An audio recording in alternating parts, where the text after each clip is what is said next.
Welcome back to your favourite channel Adda 24/7 9th and 10th में हूं शिप्रा तिवारी। बहुत बहुत स्वागत है मेरे प्यारे बच्चों। कैसे आप सब लोग? उम्मीद कर रही हूं बहुत ही शानदार, जबरदस्त और जिंदाबाद होंगे। सो आज की कहानी जो मुझे सुनानी, आप सुनेंगे अपनी और सिर्फ अपनी शिप्रा मैम की जबानी बेटा। और मैंने आपको बताया था ना अपने इंफॉर्मेशनल शॉर्ट्स के जरिए कि यूट्यूब की हिस्ट्री में पहली बार अब 10th के साथ साथ छोटी छोटी क्यूटीज के लिए मैं 9th क्लास का भी वीडियो लेकर आ गई हूँ। सो अब आपकी जर्नी शुरू होगी from the class 9th to the NEET. तो अगर आपको डॉक्टर बनना है तो आपके फाउंडेशन को मजबूत करते हुए मैं नीट लेवल तक की चीजें आपको पढ़ाती हूँ। From the 9th to the NEET बहुत सारे डॉक्टर्स मैंने बनाए हैं और उनका फाउंडेशन से मैंने मजबूत कराया है ताकि स्टेप बाय स्टेप जब वो बढ़ेंगे तो उनके कंसेप्ट कभी भी हिले हुए नहीं रहेंगे। दूसरी बात, अगर आप मेरे साथ बायोलॉजी पढ़ते हैं तो आप बायोलॉजी के बेताज बादशाह बन सकते हैं और आप अपने जो सीनियर्स हैं उनसे ये पूछ सकते हैं कि उनकी बायोलॉजी जिनको नहीं आती थी उनका कितना इंप्रूवमेंट हुआ है।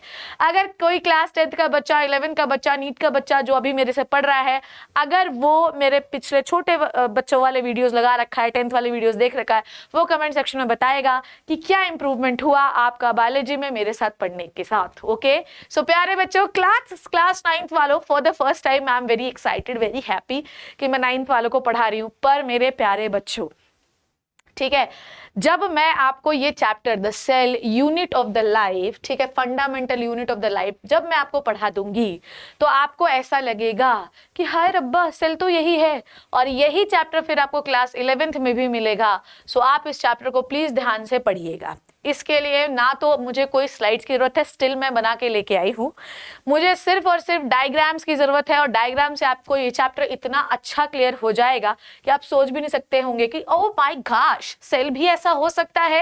फन से पढ़ेंगे, चिल मार के पढ़ेंगे, स्ट्रेस नहीं लेंगे।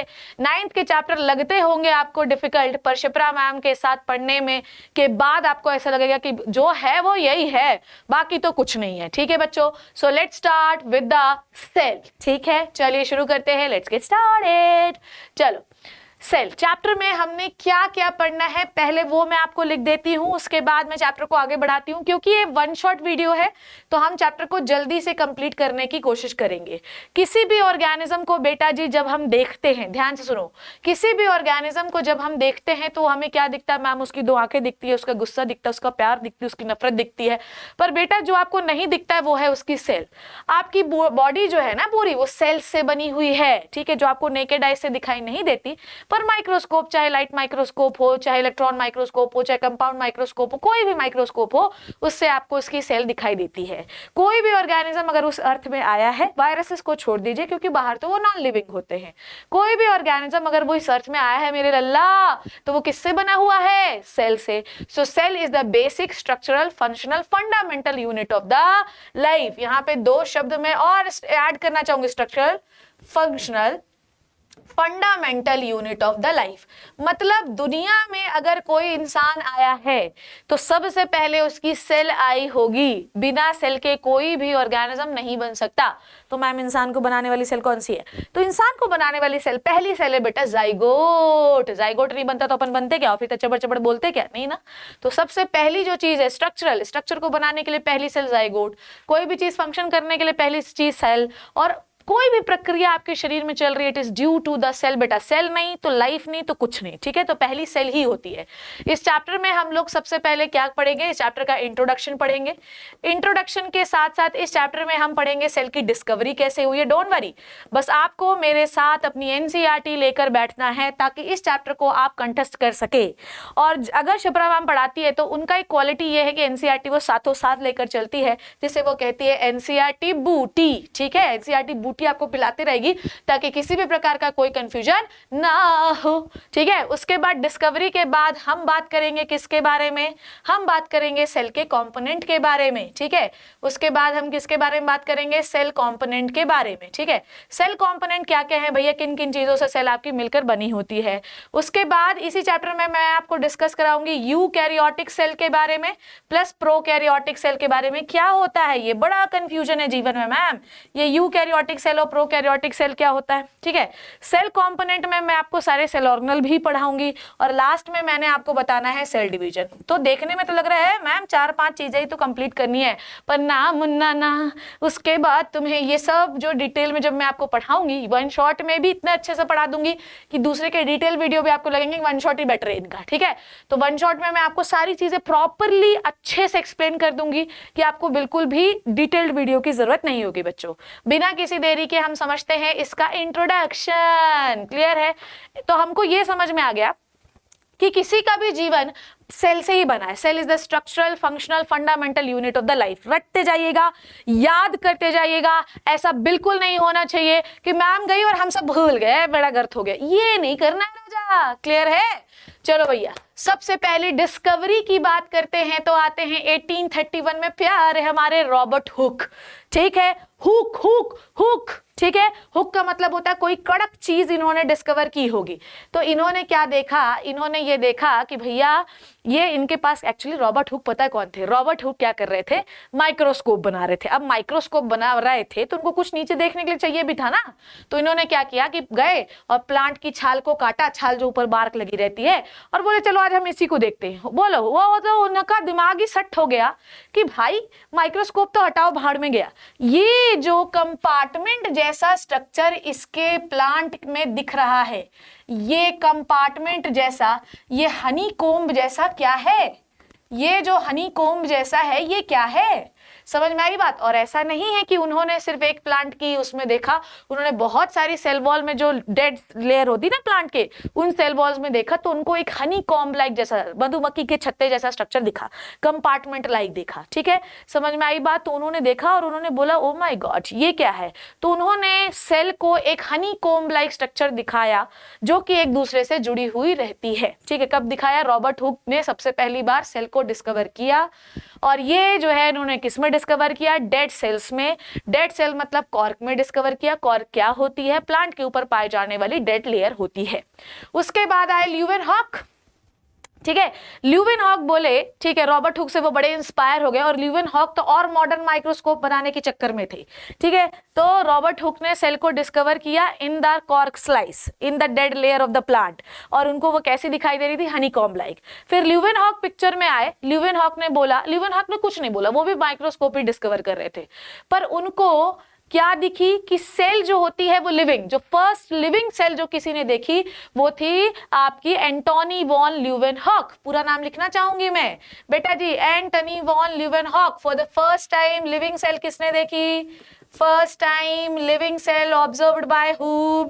लिविंग सेल किसने देखी बच्चों? Antonie van Leeuwenhoek. क्लियर है? तो एंटोनी वॉन ल्यूवेनहॉक ने for the first time living cell देखी। अब ऐसा नहीं कि उन्होंने सिर्फ एक जगह देखी, बहुत सारी लिविंग सेल की डिस्कवरी एंटोनी वॉन ल्यूवेनहॉक ने की थी, जैसे स्पर्म सेल की, आरबीसीज की, प्रोटोजोआस की। तो बहुत सारी, इवन ये इस चक्कर में बहुत सारी सेल की डिस्कवरी भी हो गई जो कि लिविंग थी। क्लियर है? समझ में आ गई इतनी बात? तो डेड सेल डिस्कवरी, सबसे पहले सेल डिस्कवरी रॉबर्ट हुक ने की, किसमें की? पेड़ों की छाल में, जिसे हम कॉर्क कहते हैं। फर्स्ट लिविंग सेल की डिस्कवरी ल्यूवेनहॉक ने की, साथ ही साथ वो करने गए थे तो 2-4 लिविंग सेल को डिस्कवर कर डाला उन्होंने। फिर आए भैया रॉबर्ट ब्राउन। रॉबर्ट ब्राउन ने सेल में पाए जाने वाले न्यूक्लियस को डिस्कवर किया ऑर्किड के रूट में। ऑर्किड क्या होता है? फ्लावर होता है, सुंदर सा, बढ़िया सा, है ना। हमेशा रोज को अपने दिमाग में नहीं रखना चाहिए, ऑर्किड भी बहुत बढ़िया फ्लावर होता है। तो रॉबर्ट ब्राउन ने सबसे पहले राजा बेटा क्या डिस्कवर किया? न्यूक्लियस डिस्कवर किया जो कि सेल के अंदर था। ठीक है, फिर उसके बाद आया, अगर आप किसी सेल को देखते हैं, ध्यान से देखो, इधर एवरीबॉडी, किसी भी सेल को अगर हम देखते हैं बच्चों तो हमें एक सेल दिखाई देती है। ठीक है, फिर उसके अंदर ये न्यूक्लियस दिखाई देता है। तो न्यूक्लियस को किसने डिस्कवर किया? ये याद होना चाहिए आपको। न्यूक्लियस को डिस्कवर किया आरबी ने, रिजर्व बैंक ने। ठीक है, रॉबर्ट ब्राउन ने। ओके, और इस न्यूक्लियस के चारों तरफ क्या पाया जाता है? इस न्यूक्लियस के चारों तरफ पाया जाता है राजा बेटा साइटोप्लाज्म। क्या पाया जाता है? साइटोप्लाज्म। तो साइटोप्लाज्म, न्यूक्लियस, इन दोनों को एक साथ राजा बेटा प्यारे बच्चों हम कहते हैं प्रोटोप्लाज्म। ठीक है, प्रोटोप्लाज्म। तो प्रोटोप्लाज्म क्या हो गया, nucleus plus cytoplasm equals to protoplasm. Protoplasm को सबसे पहले किसने डिस्कवर किया, पुरकिंजे ने, फरफरकिंजे ने डिस्कवर किया। प्रोटो से पुरकिंजे याद रखना, प्रोटोपुर एक ही है ना, पुर से कुछ और साउंड अपने दिमाग में तो ऑब्जर्व कर लेना है ना, दिमाग बहुत चलता है तुम्हारा। ओके सो भाई साहब हमने क्या बोला, पुरकिंजे ने सबसे पहले प्रोटोप्लाज्म को डिस्कवर किया। डेट आपको किसकी याद रखनी है, आपको डेट याद रखनी है इनकी, सिर्फ और सिर्फ रॉबर्ट हुक की। ठीक है, रॉबर्ट हुक की डेट्स आपको अच्छे से याद होनी चाहिए कि उन्होंने 1831 में फर्स्ट टाइम सेल को देखा। फर्स्ट लिविंग सेल का भी डेट आपको याद नहीं रखना है और पुरकिंजे का भी आपको याद नहीं रखना है। क्लियर है? तो Robert Hooke first time cell, Leeuwenhoek first time living cell, Robert Brown nucleus and Purkinje protoplasm. Clear? So this is all about the discovery. Discovery में जब हम आगे बढ़ ही रहे हैं तो थोड़ी सी और डिस्कवरी हमें लेनी पड़ेगी जो कि है सेल थ्योरी की। सेल थ्योरी जो है वो है आपकी शिल्डन एंड शॉन। शिल्डन एंड शॉन ये दोनों जर्मन जो बॉटनिस्ट और जोलॉजिस्ट थे। बॉटनिस्ट कौन होता है, जो प्लांट के बारे में पढ़ाई करता है यार, और जोलॉजिस्ट कौन होता है, जो एनिमल के बारे में पढ़ाई करता है। मैं कौन हूं, मैं सब हूं, मैं सब पढ़वा देती हूँ। बायो बस होना चाहिए, बायो में तो अपने को अलग ही रुचि रहती है। ठीक है, रुचि रहती है, इंटरेस्ट। ओके सो यहाँ पर ये क्या थे, शेल्डन कौन थे, शेल्डन थे आपके जर्मन बॉटनिस्ट और शॉन थे जर्मन जोलॉजिस्ट, दोनों जर्मनी के साइंटिस्ट थे। इन्होंने ये बोला कि चलो तुमने सेल डिस्कवर कर लिया, ठीक है, पर हमने सेल की और कोई प्रॉपर्टी देखी है, तो बताओ भाई साहब, आज आ ही गए हो तो बता दो जरा कि क्या देखा तुमने। इन्होंने ये बताया कि हमने प्लांट में देखा है, कोई भी प्लांट हो, कोई भी एनिमल हो, बना सब सेल से ही रहता है। तो इन्होंने बताया कि सेल जो होती है हर ऑर्गेनिज्म की, चाहे वो प्लांट हो या एनिमल हो, चाहे यूनिसेलुलर हो चाहे मल्टीसेलुलर हो, हर ऑर्गेनिज्म सेल से ही बना रहता है। इसलिए सेल एक basic unit of the life होती है। बिना इसके, मतलब तुम एक बात सोचो ना यार, तुमको सबसे पहले क्लास 10 में भेजने से पहले क्लास फर्स्ट में क्यों भेजा गया, डायरेक्ट 10th में भेज देते, कोई टेंशन थी क्या? बोले नहीं, पहले हमारे बच्चे का बेसिक अच्छा होना चाहिए। तो अगर आप चाहते हैं कि आपका ऐसी वाली बॉडी मिले तो आपके पास सेल होनी चाहिए।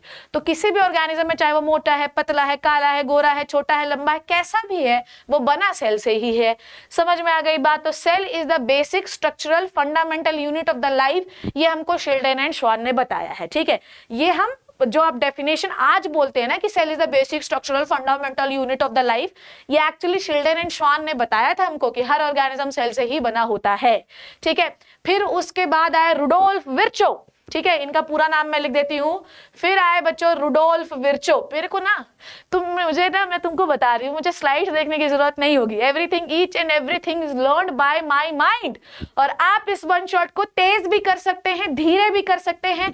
बस एक बार देखेंगे और धूमतना पूरा याद हो जाएगा। बस मेरे साथ इस चैप्टर में बने रहिए and you will blown it out. ठीक है, सो इसको जो आपकी सबसे पहली बार सेल थ्योरी है वो किसने दी है भाई? रुडोल्फ विर्चो ने। ठीक है, ठीक है, आपको भी पता है ये। हम देखो बेटा, आज हम बड़े उचकते हैं कि हमें सब पता है। हमें ये पता है कि भैया ये एक सेल होती है, ये सेल का न्यूक्लियस होता है, फिर मैडम जी ये सेल डिवाइड होती है, इसका न्यूक्लियस भी ऐसे बीच से लंबा होता है और दो सेल बच जाती है, एक सेल ये एक सेल ये। इस प्रोसीजर को हम कहते हैं, शिप्रा मैम, सेल डिवीजन। चलो ठीक है मैम, मान लिया हमने, सेल डिवीजन कहते हैं। पर ये सारा नॉलेज आज हमें पता है, पर पहले नहीं पता था। तो ये सबसे पहली कहानी जो है वो किसने बताई थी? रुडोल्फ विर्चो ने। रुडोल्फ विर्चो ने, उन्होंने ये बताया कि कोई भी नई सेल जो आ रही है वो एक्चुअली प्री एग्जिस्टिंग सेल से ही आती है। भगवान ने नहीं बोला ले तथास्तु तू 5 मिलियन सेल लेके पैदा होगा और उसके बाद तेरी बॉडी में कोई नया नहीं बनेगा, ऐसा कुछ नहीं होता बच्चों।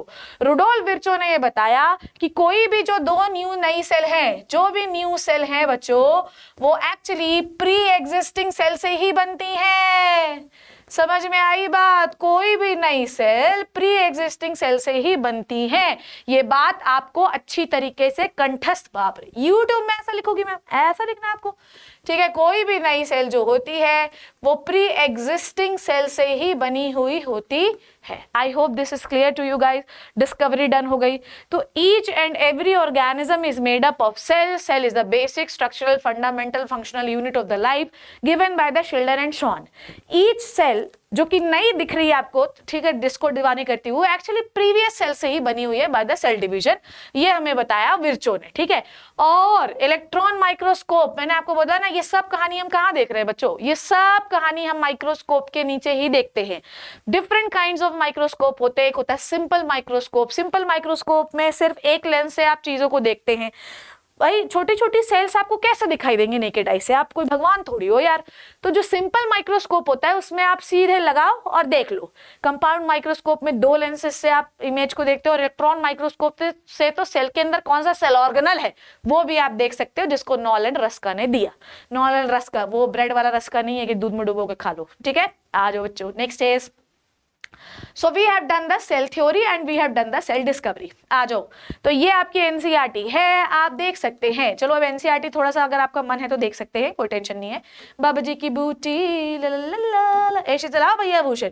तो भैया देखिए देखिए ध्यान से सुनिए, ओ हो यहाँ पर कुछ एक सेकेंड ठीक है, यहाँ पर कुछ मुझे डेट्स में गड़बड़ी लग रही है।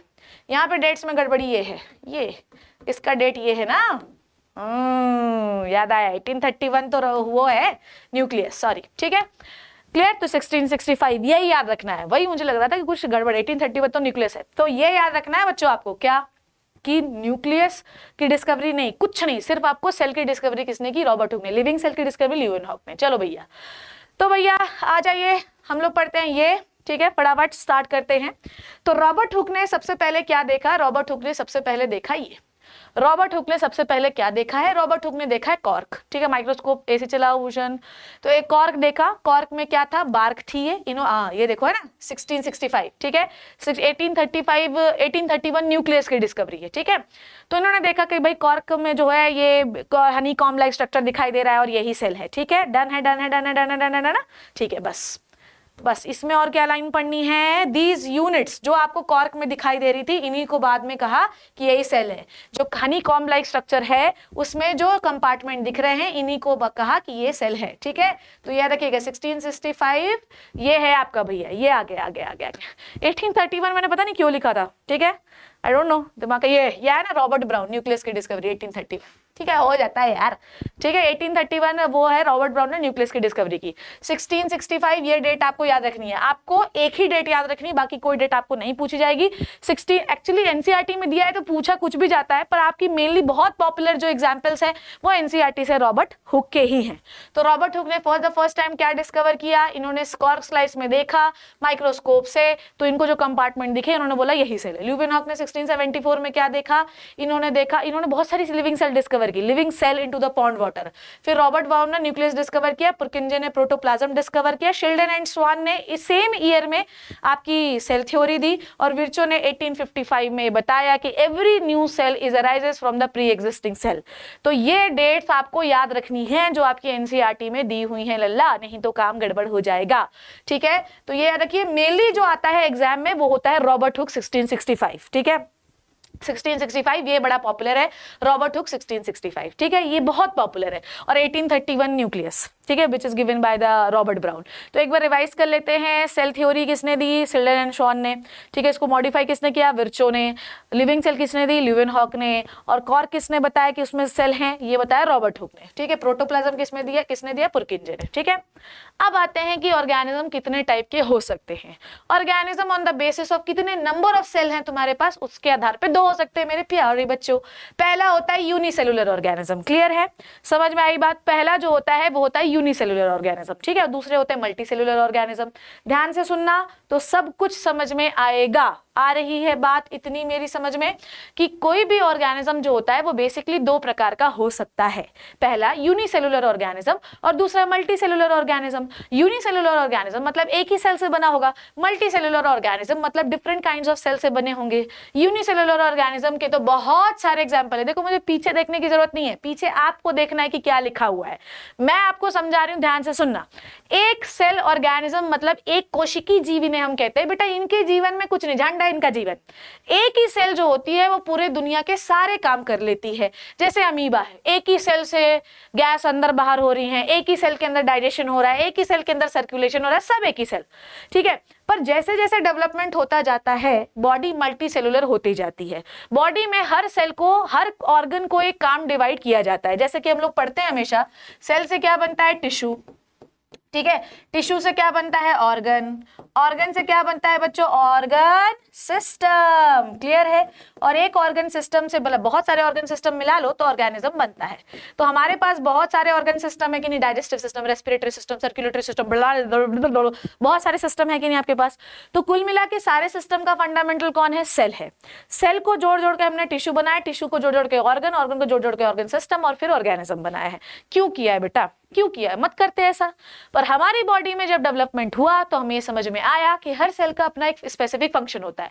तो जिनका स्पेसिफिक फंक्शन है बेटा उनको एक जगह पे रख दो। तो भैया जो खाना पचाने वाली सेल्स हैं उनको इंटेस्टाइन में घुसा दो आप, ठीक है। जो एसिड निकालने वाली सेल उनको स्टमक में घुसा दो आप। तो जो सिमिलर फंक्शन परफॉर्म करती हैं उनको हमने एक एक ऑर्गन में घुसा रखा है। इससे क्या हुआ? काम का डिवीजन हुआ कि भैया तू डाइजेस्टिव जूस निकालती तू यहां रहेगी, तू रेस्पिरेशन करती तू यहां रहेगी, तू चंडालिका है तू उधर रहेगी। तो कुल मिला के हर सेल का अपना एक फंक्शन होता है। जो सिमिलर परफॉर्म करने वाली सेल्स होती हैं उनको एक जगह पे रखकर हमने ऑर्गन बना दिया। समझ रहे हो कि नहीं समझ रहे हो मेरी बात? ये उनको टिश्यू बना दिया आपने। तो जब मल्टी सेलुलर ऑर्गेनिज्म बने तो हम ये बोलते हैं कि क्यों बने? क्योंकि मल्टी सेलुलर ऑर्गेनिज्म में कोऑर्डिनेशन करने के लिए डिफरेंट ऑर्गन्स की जरूरत पड़ी। भैया डाइजेशन की अलग जरूरत पड़ी, रेस्पिरेशन की अलग, सर्कुलेशन की अलग, नर्वस सिस्टम की अलग। तो हम लोगों ने अलग अलग ऑर्गन सिस्टम बना दिए और ऑर्गन सिस्टम बनाने के लिए हमको अलग अलग प्रकार के ग्रुप ऑफ सेल्स की जरूरत पड़ी। इसलिए मल्टी सेलुलर ऑर्गेनिज्म में हर ग्रुप ऑफ सेल का एक अलग फंक्शन होता है और हर को काम डिवाइड होता है, which is called as division of labour. समझ में आ रही बात? हर ऑर्गेनिज्म में जो डिफरेंट काइंड्स ऑफ सेल का ग्रुप होता है वो अलग फंक्शन परफॉर्म करता है, which is called as division of labour. Unicellular का जो झंडता जीवन है उनके में एक ही सेल को सारा काम करना पड़ता है। हमारे में ऐसा नहीं होता राजा। हमारे में हर ग्रुप ऑफ सेल अलग अलग फंक्शन को परफॉर्म कर सकती है। This is the beauty of the multi cellular organism. ठीक है। हमारे में अगर एक का काम रुक जा, मान लो ये हाथ काट दिया, ठीक है, या मान लो मतलब एक दूसरे से रिलेटेड तो है पर अगर सूसू नहीं आएगी तो आदमी मरेगा नहीं। ठीक है। तो ये बात आपको पता होनी चाहिए। पर अगर आप एक सेलुलर ऑर्गेनिज्म को मार देंगे तो उसका तो सारा ही फंक्शन खत्म हो गया। ठीक है। चलो आ जाओ। यूनिसेलुलर के बहुत सारे एग्जांपल है बच्चों, लेशमानिया, यूग्लिना, पैरामीशियम, अमीबा, बहुत सारे। ठीक है। नाउ किसी भी सेल का फंक्शन क्लियर है। मल्टीसेलुलर क्यों बनाया गया? क्योंकि बॉडी जो है बड़ी एडवांस हो गई है और हर फंक्शन को साथ में परफॉर्म करवाना है। तो हर को हमने डिपार्टमेंट अलग कर दिया। तुम डाइजेस्टिव डिपार्टमेंट हो, तुम रेस्पिरेटरी डिपार्टमेंट हो, तुम सर्कुलेटरी डिपार्टमेंट हो, तुम नर्वस डिपार्टमेंट हो। सब अपना अपना अलग अलग काम करो यार, रहोगे सब साथ में पर काम अलग अलग करना। तो this is the beauty of the multi cellular organism कि सारे फंक्शन एक साथ परफॉर्म होते हैं, वो भी अलग अलग ऑर्गन्स या टिश्यू के द्वारा। यूनिसेलुलर में एक ही सेल सारे फंक्शन परफॉर्म करती है। अब किसी भी ऑर्गेनिज्म की सेल का फंक्शन उस पर के शेप पर डिसाइड होता है बच्चों। मतलब आप किसी भी सेल के शेप को देखोगे ना तो आप उसका फंक्शन बता सकते हो। ठीक है। कैसे बता सकते हो? ध्यान से देखना। जैसे कि मैं अगर आपको बात करूं, जैसे कि ये आपके एनसीईआरटी स्मूथ मसल का एक बहुत अच्छा एग्जांपल देती है। अब स्मूथ मसल का आप शेप देखो कैसा दिखाई दे रहा है, ऐसा दिखाई दे रहा है कि नहीं दिखाई दे रहा है? तो ऐसा spindle shape, what the shape is called as, इसको हम कहते हैं बेटा जी स्पिंडल शेप। ठीक है। इसका नाम क्या होता है बच्चों? Spindle shape. ठीक है। फिर उसके बाद ब्लड सेल का शेप कैसा दिखाई दे रहा है? ये बोन सेल का शेप देखो, ब्लड सेल का शेप ये मान लो कोई शेप नहीं दिखाई दे रहा है। ये ब्लड सेल जो ये मान लो डब्ल्यूबीसी, तो डब्ल्यूबीसी का कोई शेप ही नहीं होता। यहीं पे फैट सेल देखो कितना बड़ा इसके पास फैट स्टोरेज है। ओवम का देखो, स्पर्म में देखो पूंछ है, नर्व सेल का देखो। तो आप ये हर एक सेल का शेप देखकर उसका फंक्शन बता सकते हो। कैसे बता सकते हो? ध्यान से देखो ना। ये स्पिंडल जो शेप है तुमको ऐसा नहीं लगता कि बहुत लचीला है? ठीक है। तो ये स्पिंडल शेप की जो सेल है ये है स्मूथ मसल की सेल। किसकी सेल है? स्मूथ मसल की सेल है। स्मूथ मसल कौन सी मसल होती है? जिनको आप अपनी इच्छा के अनुसार कंट्रोल नहीं कर सकते। तो भैया आपके ऑर्गन में स्मूथ मसल की सेल पाई जाती हैं जो अपने आप काम करती हैं। अब इनको आपने देखा ऐसे जब खुद ही लचीला बनाया गया तो ऑब्वियसली लचीली होंगी तभी तो कॉन्ट्रैक्ट होती हैं। फिर नेक्स्ट आओ डब्ल्यूबीसी, ब्लड सेल में बहुत सारी टाइप की सेल्स है। जैसे मैं तुमको इसके लिए बहुत अच्छा वो बताती हूँ, ध्यान से सुनोगे तो सब समझ में आएगा बेटा। देखो ब्लड में मान लो ये एक टेस्ट ट्यूब है, ध्यान से समझना। मैं तुमको कैसे बता दूंगी तुमको मतलब ऐसा लगेगा कि क्या मेस्मराइज हो जाओगे। आपके ब्लड में अलग अलग प्रकार की सेल्स होती हैं। तो आपके ब्लड में पहली सेल जो है बच्चों वो है आपकी आरबीसी। देखो आपकी बॉडी में मैंने सबसे पहली सेल ब्लड में, मान लो ये ब्लड है पूरा, ठीक, मान लो राजा मेरे प्यारे बच्चों ये ब्लड है। ठीक है। अब ये ब्लड में मैंने बनाई प्यारे बच्चों आरबीसी। अब आरबीसी का शेप तुम्हें कैसे दिख रहा है मैम? Disc shape, Oval. क्या कुछ अंदर बनाया है? नहीं। तो आरबीसी के पास कोई सेल ऑर्गेनल नहीं होता, नो न्यूक्लियस, नो नथिंग, कुछ नहीं होता। बस शेप हमको पता है कि डिस्क शेप या ओवल होता है। अब तुम खुद सोचो ओवल है तो सरफेस एरिया ज्यादा होगा, सरफेस एरिया ज्यादा होगा, लीनियर से इससे ज्यादा सरफेस एरिया इसका होगा कि नहीं होगा? सरफेस एरिया क्या होगा मेरे प्यारे बच्चों? सरफेस एरिया ज्यादा होगा, ठीक है, सरफेस एरिया ज्यादा होगा, इसीलिए इसका शेप कैसा? गोल। तो मैडम क्यों चाहिए सरफेस एरिया ज्यादा? बेटा जी सरफेस एरिया हमको ज्यादा इसलिए चाहिए है ताकि ये ज्यादा से ज्यादा ऑक्सीजन को पकड़ सके। समझ में आई बात? सरफेस एरिया गोल होने की वजह से ये ऑक्सीजन को पकड़ती है। इसके पास कोई सेल ऑर्गेनेल, कोई न्यूक्लियस, कुछ नहीं होता आरबीसी से, जो ये इंडिकेट करता है कि इनका कोई डिवीजन में रोल ही नहीं है। इनका काम यह है कि सिर्फ ऑक्सीजन को यहां से पकड़ो, जहां ले जाना है वहां जाकर छोड़ दो। तो गोल है। यही डब्ल्यूबीसी का तुम शेप देखोगे ना, तो डब्ल्यूबीसी का ऐसा शेप होता है। क्या शेप है? कोई शेप नहीं, अमीबा जैसा शेप है। क्यों ऐसा होता है भैया? जब कभी आपको कट जाता है, फट जाता है, तो डब्ल्यूबीसी को उन एरियाज में जाना पड़ता है जहां पर प्रोटेक्शन की बहुत जरूरत है। अब अगर वो अपना शेप इतना मोटा बना के रखेंगे तो निकलेंगी कैसे? तो वो उनका शेप कैसा होता है? कोई शेप नहीं होता, जिसकी वजह से वो छोटे से छोटे डैमेज से भी बाहर निकल के शरीर को प्रोटेक्ट कर सकती है। डब्ल्यूबीसी मतलब व्हाइट ब्लड सेल, जो आपकी बॉडी को प्रोटेक्ट करती हैं। क्लियर है? तो अब देखो, ऐसे ही तुमने नर्व सेल का डायग्राम देखा, नर्व सेल का डायग्राम इतना लंबा बना हुआ है आपकी एनसीईआरटी में, 1 मीटर की लंबी होती। क्यों ऐसा बेटा? क्योंकि हमें सिग्नल को जो है बहुत जल्दी जल्दी दूसरी जगह पे पहुंचाना होता है। अब मान लो किसी ने तुमको सुई चुभो दी, 1 साल बाद पता चला सुई को फाड़ कर उसने बाहर निकाल दिया, मर गए आप दर्द से। तो भाई आपके सिग्नल को जल्दी जल्दी एक जगह से दूसरी जगह जाना है ना, दैट इज वाई आपकी नर्व सेल बहुत लंबी लंबी होती है। तो किसी भी शेप का, सेल का शेप देखकर आप उसका फंक्शन बता सकते हैं। आरबीसी का बताया मैंने, डब्ल्यूबीसी का बताया, नर्व का बताया, स्पिंडल शेप का बताया। ओवम इतना मोटा क्यों है? क्योंकि जब फर्टिलाइजेशन होता है तो इसी को न्यूट्रिशन देना होता है, इसलिए ये इतनी मोटी ताजी होती है। स्पर्म के पास पूंछ क्यों है? क्योंकि इसको चल फिर कर अपनी सजनी के पास जाना, मैं आ गया हूं बेबी, मैं आ गया हूं। तो बेबी इतनी मोटी क्यों है? क्योंकि बेबी ही फर्टिलाइज करके बच्चे को बड़ा करेगी। ओवम से की ही सेल डिवाइड होती है तो एक छोटा बच्चा बनता है। तो हर एक शेप ऑफ सेल जो है वो बताती है उसका फंक्शन। समझ में आई बात? क्लियर है? नाउ देखो, हर शेप का हर जो सेल होती है उसकी वर्किंग कैपेसिटी भी अलग होती है। जो सेल ज्यादा फंक्शन करती है उसके पास माइटोकॉन्ड्रिया ज्यादा होता है, क्योंकि एनर्जी ज्यादा चाहिए होती है। जो सेल कम फंक्शन परफॉर्म करती है उसको कम माइटोकॉन्ड्रिया चाहिए होता है। ठीक है, तो पहला हमने क्या सीख लिया है? डिस्कवरी। कब सीखा? जो डेट मैंने गड़बड़ कर दी थी 1665, गड़बड़ नहीं कर दी थी, रटा हुआ था मुझे, बट मुझे लग ही रहा था कि 1831 कैसे लिखा हुआ। स्लाइड जो मेरी लड़की बनाती है वो गड़बड़ कर सकती है भाई, human error can be happen everywhere. ठीक है, ह्यूमन एरर कहीं भी हो सकता है। तो 1665, 1831, पुरकिंजे, ल्यूवेनहॉक, ये आपको याद रखना है। ठीक है, तो ये बेटा जी याद रखिएगा आप कि सेल की डिस्कवरी इज इंपॉर्टेंट और ये आती भी है। ठीक है, नाउ अब हम लोग पढ़ने वाले हैं, ध्यान से सुनते जाना। तो हमने ये देखा कि किसी भी सेल का जो शेप होता है वो उसके फंक्शन को बताता है। मतलब अब देखकर, अब तुम मुझे ही देखो यार, मैं इतनी मोटी हूं, तो तुम्हें देख के लग रहा है ना मैम आप बहुत पक्का बहुत खाती होगी, आप बहुत लेजी होगी। ठीक है, अब मैं ये नहीं तुम्हें बताऊंगी दोनों में से क्या सच है। ठीक है, पर तुम अंदाजा लगा सकते हो, कोई सुकड्डू आदमी जा रहा है तो बोलते ये देखो कुछ खाते नहीं हो क्या, बोलते हो ना तुम। तो किसी भी सेल का शेप देखकर आप उसका फंक्शन बता सकते हो। ठीक है, मैंने कुछ कुछ के तुम्हें एग्जांपल भी बताए। नाउ बेटा सेल जो होती हैं वो 2 प्रकार की हो सकती हैं, यूकैरियोटिक और प्रोकैरियोटिक। ठीक है, यूकैरियोटिक और बेटा प्रोकैरियोटिक। अब आई डोंट नो कि मैंने डायग्राम लिया है, चलो आ जाओ, इसी से समझाती हूँ मैं, क्योंकि हम वन शॉट रिवीजन कर रहे हैं तो इतना टाइम नहीं है। बट मैं डिटेल, तुम मुझे बताना, you want detail video from me? If yes तो फिर मैं अभी तो पूरे वन शॉट्स बनाऊंगी, मैंने डिसाइड किया। ठीक है, चलो बेटा जी, यूकैरियोटिक एंड प्रोकैरियोटिक के बारे में हम समझते हैं। यूकैरियोटिक या प्रोकैरियोटिक, कैरियोटिक का मतलब होता है बच्चों कैरियन, कैरियन का मतलब होता है न्यूक्लियस। क्लियर है? ध्यान से सुनना, यूकैरियोटिक और प्रोकैरियोटिक में क्या डिफरेंस होता है, मैं प्रोकैरियोटिक का डायग्राम तुम्हें बना के बताती हूँ। प्रोकैरियोटिक का मतलब होता है प्रो मतलब एडवांस नहीं, प्रो का मतलब होता है प्रिमिटिव। ठीक है, एक प्रोकैरियोटिक सेल का डायग्राम बता रही हूं मैं, ध्यान से देखते जाना। प्रोकैरियोटिक सेल, ध्यान से देखो। ठीक है, प्रोकैरियोटिक सेल, प्रो का मतलब है बच्चों प्रिमिटिव। ठीक है, प्रो का मतलब क्या है राजा? प्रिमिटिव। और कैरियन का मतलब क्या होता है? न्यूक्लियस। तो ऐसा आदमी, मतलब ऐसी सेल जिसके पास प्रिमिटिव न्यूक्लियस पाया जाए उसे हम प्रोकैरियोट्स कहते हैं। ठीक है, आप ध्यान से देखना, न्यूक्लियस। ओके बेटा, सबसे बड़ी जीवन में समस्या इनके पास यही है, इनका जेनेटिक मटेरियल ऐसे पड़ा रहता है। ये देखो, ये ऐसे राउंड होकर ऐसे बंच के फॉर्म में होता, बड़ा लंबा इनका जेनेटिक मटेरियल। क्या genetic material? DNA. DNA is the genetic material found inside the cell. DNA का फुल फॉर्म होता है डीऑक्सीराइबोन्यूक्लिक एसिड।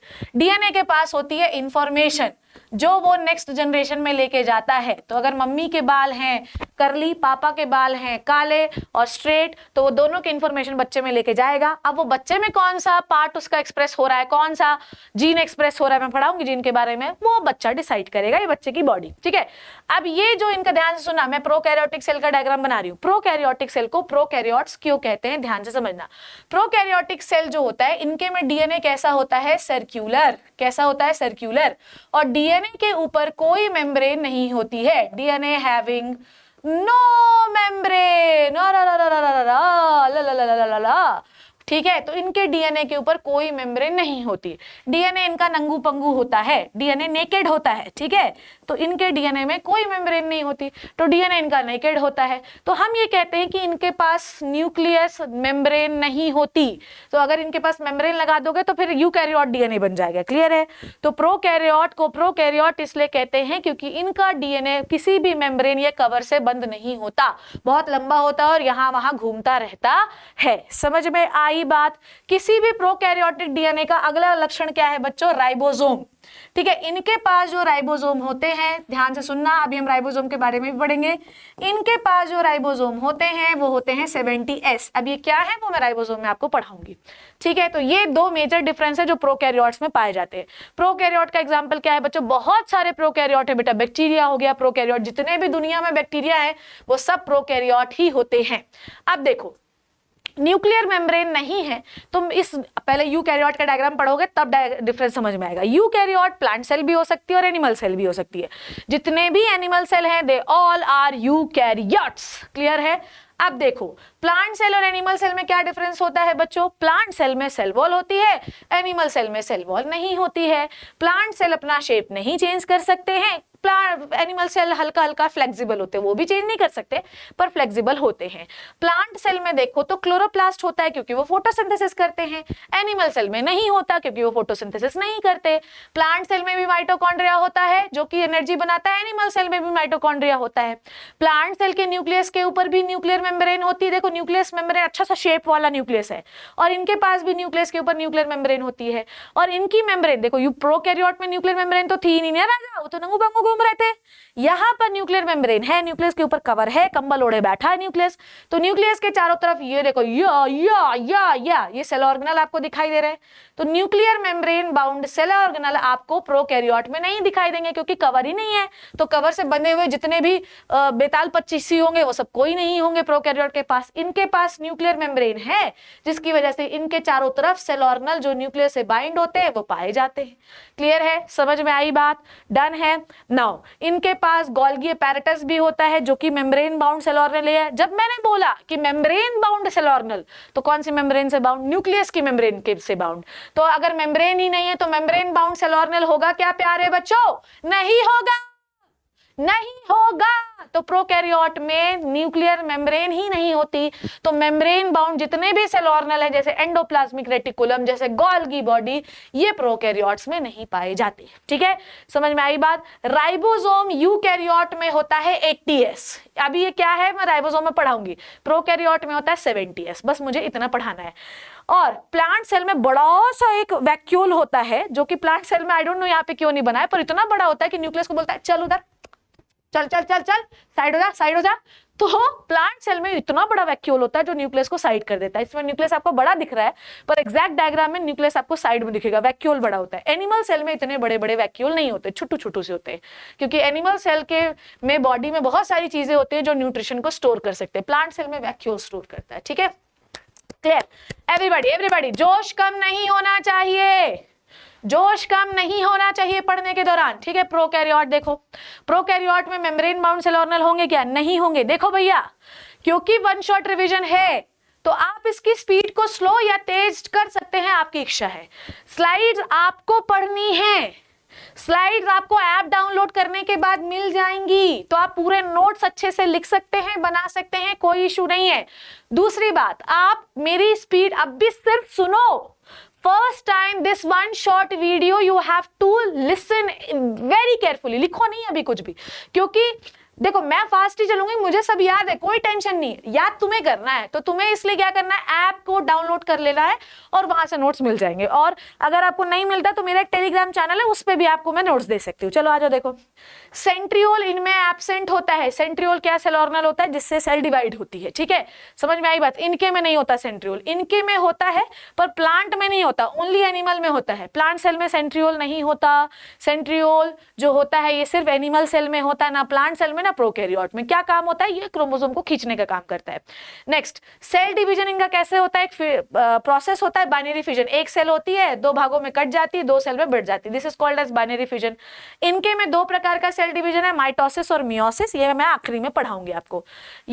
प्रोकैरियोट में जितने बैक्टीरिया आज तक सुने हो ना, बैक्टीरिया जितने सुने हो वो सब प्रोकैरियोट हैं, और उसके अलावा जो बचा फंगस, प्लांट, एनिमल, वो सब एनिमल सेल होते हैं, ठीक है। प्लांट सेल और एनिमल सेल में डिफरेंस सुनो। एनिमल सेल में सेल वॉल नहीं होती, प्लांट सेल में होती है, और वो सेलुलोज की बनी होती है। प्लांट सेल में प्लास्टिड मतलब फोटोसिंथेसिस करने वाला ऑर्गन, क्लोरोप्लास्ट, माइलोप्लास्ट, ल्यूकोप्लास्ट, ये सब कुछ नहीं होता, इनके पास होते हैं जिससे फोटोसिंथेसिस होता है। इनके में सेंट्रियोल होता है, इनके में सेंट्रियोल नहीं होता। Please major difference, major difference plant और एनिमल सेल में क्या डिफरेंस है। सेंट्रियोल का डिफरेंस भगवान के लिए याद रखना, प्लांट सेल में सेंट्रियोल नहीं होता और एनिमल सेल में सेंट्रियोल होता है, विच सेपरेट्स द क्रोमोसोम, ठीक है। मैं यहाँ पे लिख देती हूँ, जो कि क्रोमोसोम को सेपरेट करता है, सेपरेट द क्रोमोसोम, ठीक है, क्रोमोसोम को सेपरेट करता है। क्लियर है, आ जाओ आगे बढ़ जाते हैं। प्लांट सेल में गोल्गी बॉडी प्रेजेंट होती है और एनिमल सेल में भी होती है, पर एनिमल सेल की गोल्गी बॉडी को तो गोल्गी बॉडी ही कहते हैं, पर प्लांट सेल की गोल्गी बॉडी को डिक्टियोसोम्स कहते हैं, ठीक है। अब देखो, अभी आपको गोल्गी बॉडी नहीं समझ में आ रहा, हमें मैडम कुछ नहीं, झंड समझ में आ रहा है। जब आप गोल्गी बॉडी पढ़ लेंगे तब आपको अच्छे से समझ में आ जाएगा, पर क्योंकि सीक्वेंस आपके में यही है, एनसीईआरटी में तो हम यही पढ़ रहे हैं, ठीक है। वैक्यूल इनके में नहीं होता। क्यों नहीं होता? Vacuole are the storing structure inside the cell. तो कोई भी प्लांट वेस्ट बनाता है, ये सब वैक्यूल में स्टोर करके जाता है। हमारे पास किडनी है यार, क्या करोगे वैक्यूल लेके सेल में? तो हमारे पास वैक्यूल नहीं होते, और होते हैं तो बहुत ही कुंचू निन्नू से होते हैं। इनके पास वैक्यूल बहुत बड़ा होता है क्योंकि इनके पास किडनी नहीं है सुसु निकालने के लिए, ठीक है। इनके पास जो है सेंट्रियोल होते हैं जो कि सेल डिवीजन करवाते हैं, इनके पास सेंट्रियोल नहीं होते, ये याद रखना। भगवान सेंट्रियोल और सेंट्रोजोम दोनों भाई बहन हैं, तो सेंट्रियोल सेंट्रोजोम एनिमल सेल में होते हैं, प्लांट सेल में नहीं होते हैं, ये याद रखिएगा, ठीक है। चलो बेटा, अब आ गए हैं हम आगे, ध्यान से सुनिएगा, ठीक है।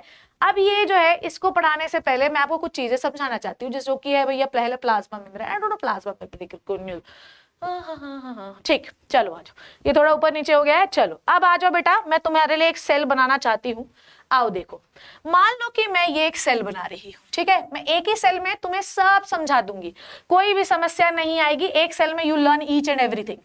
ये बेटा देखो, ला ला ला ला ला ला, ऐसा तो नहीं लग रहा है माँ माता जी छाती पीट के मर जाएं, क्या सेल चैप्टर है? बेटा एक बार ध्यान से सुन लोगे आसानी से याद हो जाएगा, ठीक है। लास्ट में मैं रिवाइज करवा भी दूंगी, तो मैं लिखते जाती हूँ और रिवाइज भी करवाती हूँ। प्लांट सेल में क्या होता है ma'am? Cell wall. Animal cell में होती है क्या? नहीं होती। प्लांट सेल में सेंट्रियोल होता है क्या? नहीं, एनिमल सेल में होता है। प्लांट सेल में गोल्गी बॉडी होती है? जी हाँ। क्या कहते हैं उसको? डिक्टियोसोम। एनिमल सेल में गोल्गी बॉडी होती है क्या? जी हाँ। क्या कहते हैं उसको? गोल्गी बॉडी, ठीक है। प्रोकैरियोट में कौन सा राइबोसोम? 70S। यूकैरियोट में कौन सा राइबोसोम? 80S। यूकैरियोटिक सेल का नाम क्या है? प्लांट सेल और एनिमल सेल, ठीक है। ये हो गई बेटा जी सेल वॉल। सेल वॉल के अंदर होती है हमारी प्यारी लचीली सुंदर कनिया जिसका नाम है सेल मेम्ब्रेन, ठीक है। सेल वॉल के अंदर होती है बच्चों क्या? सेल वॉल के अंदर होती है हमारी सेल मेम्ब्रेन। ध्यान से सुनो, सेल वॉल के अंदर होती है हमारी सेल मेम्ब्रेन। अब ध्यान से सुनते जाएंगे सब लोग ध्यान से सुनेंगे, ठीक है। अब मैं थोड़ा सा सेल वॉल को मिटाना चाहती हूँ। मिटा दूं क्या? क्योंकि अभी हम सेल वॉल डिस्कस नहीं कर रहे हैं, तो I am going to talk about the cell membrane, ठीक है। सेल वॉल प्लांट में होगी, एनिमल में नहीं होगी, तो सपोज दैट ये एनिमल का ही डायग्राम है, ठीक है। Now listen listen listen listen listen everybody. Cell wall, cell wall का जो सबसे मोस्ट एक्सेप्टेड मॉडल है वो एक्चुअली सिंगर एंड निकोलसन ने दिया था, ठीक है। सेल वॉल का जो मोस्ट एक्सेप्टेड मॉडल है वो एक्चुअली सिंगर एंड निकोलसन ने दिया था। बड़े गाना गाते थे, तो उन्होंने बोला कि चलो भैया अपन सेल वॉल का डायग्राम दे देते हैं। ये एक सेल है बच्चों, ठीक है। ये जो सेल मेम्ब्रेन है, ध्यान से देखना इधर एवरीबॉडी, ये सेल मेम्ब्रेन है। इन्होंने बोला कि जो सेल मेम्ब्रेन होती है वो बाइलेयर होती है। पहली बात तो ये, जो सेल मेम्ब्रेन होती है वो तो बाइलेयर होती है बेटा। बाइलेयर कैसी होगी? ध्यान से देखो, बाइलेयर ऐसी होगी कि इनके में ये देखो बच्चों, ये देखो, ये इनके में ये देखो ऐसा लिपिड पाया जाता है। लिपिड की 2 लेयर सेल मेम्ब्रेन में ऐसे लगी हुई होती हैं। सेल मेम्ब्रेन बायलेयर होती है। इसे सबसे पहले सिंगर एंड निकोलसन ने बताया था और आज भी हम सिंगर एंड निकोलसन के मॉडल को ही फॉलो करते हैं। सिंगर एंड निकोलसन, ठीक है, सिंगर एंड निकोलसन ने सेल मेम्ब्रेन का मॉडल बताया था, लिखा हुआ है यहाँ पे, ठीक है, सेल मेम्ब्रेन का मॉडल बताया था और इस मॉडल के हिसाब से जो सेल मेम्ब्रेन होती है वो बायलेयर होती है। सेल मेम्ब्रेन कैसी होती है मेरे प्यारे बच्चों? सेल मेम्ब्रेन होती है बायलेयर, ठीक है। किसकी बायलेयर बेटा? ये होता है लिपिड, ये होता है लिपिड, ठीक है, ये होता है लिपिड, ठीक है, लिपिड मतलब फैट, लिपिड मतलब फैट। अब ध्यान से सुनो यार, इधर आओ एवरीबॉडी। अब देखो ये जो लिपिड आपको बीच बीच में दिखाई दे रहे हैं, ये बहुत ही चंडाल पापी हैं, इनको मिटाओ यहाँ से। इनके बीच बीच में प्रोटीन फंसे हुए रहते हैं, ठीक है। ये जो लिपिड बायलेयर आपको दिखाई दे रही है प्यारे बच्चों, इनमें क्या फंसा हुआ आपको दिखाई देता है? इनमें फंसे हुए दिखाई देंगे आपको प्रोटीन, ठीक है। देखो अंदर ऐसे घुसे हुए हैं प्रोटीन, ठीक है, और यहाँ पर कुछ प्रोटीन आपको ऐसे ऊपर भी दिखाई देंगे, इसके ऐसे तैरते हुए। लो थोड़ा मैं और लिपिड की लेयर बनाना चाहती हूँ। Look at this, look at this beautiful, look at this beautiful bilayer, look at this beautiful bilayer। और यहाँ पर कुछ प्रोटीन आपको तैरते हुए भी दिखाई देंगे, ठीक है। तो आपको पता है कैसा लगता है? ऐसा लगता है कि समंदर में कुछ तैर रहा है, समझ में? Fluid mosaic model, Singer and Nicolson को क्या कहते हैं हम लोग? इसे हम कहते हैं फ्लूइड मोज़ेक मॉडल।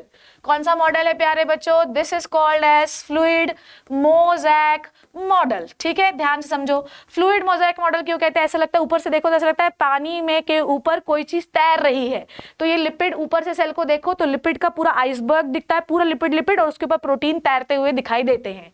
तो इस मेम्ब्रेन, ये लिपिड बायलेयर है, देखो ये लिपिड की बायलेयर दिखाई दे रही है। लिपिड के बायलेयर में क्या पाए जा रहे हैं? प्रोटीन।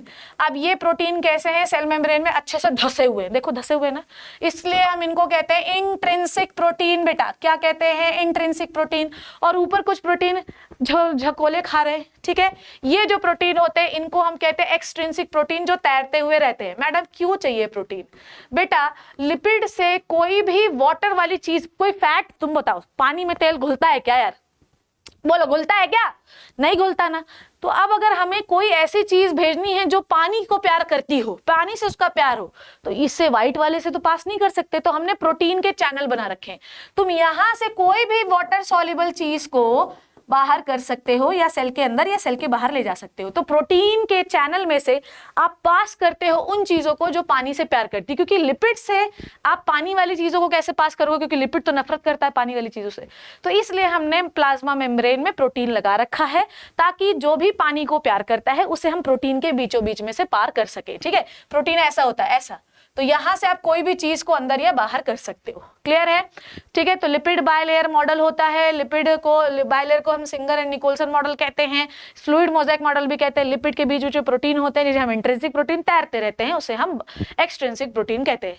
लल्ला देखो, बायलेयर है लिपिड, ये इंट्रिंसिक प्रोटीन है, ये एक्सट्रिंसिक प्रोटीन है, बाकी सब छोड़ो, ठीक है। तो सबसे पहले एनिमल सेल में सबसे आउटर लेयर कौन सी होती है? प्लाज्मा मेम्ब्रेन, ठीक है। प्लाज्मा मेम्ब्रेन कैसी होती है? Selectively permeable. सिलेक्टिवली परमिएबल कैसे? मतलब ये वो स्वयंवर है कि जिस वर पे मैं हाथ रखूंगी वही मेरा पति होगा, जिस पे नहीं रखूंगी उससे शादी नहीं करूंगी। तो plasma membrane is very very selectively permeable बेटा। वो जिस चीज को अंदर आना देना चाहती है वही चीज अंदर आएगी और वही चीज बाहर जाएगी, जिसको वो नहीं चाहती वो अंदर नहीं आएगी। समझ में आई बात? तो it is very very selectively permeable. और किससे बनी होती है? लिपिड एंड प्रोटीन से, क्लियर है। अब क्योंकि सिलेक्टिविटी है तो कौन से मेथड से चीजें पास होंगी वो भी देख लीजिए। 2 प्रकार का मेथड जो है सेल्फ अलाउ करती है ट्रांसपोर्टेशन के लिए, ठीक है, ध्यान से सुनते जाना, ठीक। अब देखो, ट्रांसपोर्ट अक्रॉस सेल मेम्ब्रेन, ठीक है, ट्रांसपोर्ट अक्रॉस सेल मेम्ब्रेन, ध्यान से सुनते जाना, सब समझ में आएगा।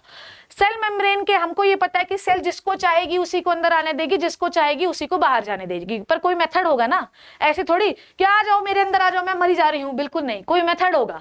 तो 2 प्रकार के मेथड हो सकते हैं, या तो ये एक्टिव ट्रांसपोर्ट से आ सकती है, या तो एक्टिव ट्रांसपोर्ट से आ सकती है बच्चों, या तो पैसिव ट्रांसपोर्ट से आ सकती है। ध्यान से सुनो, this one shot video will change your life and change the perspective of your life towards biology, ठीक है। तो आप प्लाज्मा मेम्ब्रेन के अंदर कोई भी चीज अंदर घुसाना चाहते हो और कोई मेथड नहीं अप्लाई करोगे, करना पड़ेगा। तो एक होता है एक्टिव ट्रांसपोर्ट राजा बेटा, और एक होता है पैसिव ट्रांसपोर्ट। ऐसा नहीं लग रहा हाय हाय, ऐसा तो नहीं लग रहा है, टेंशन नहीं लेना है।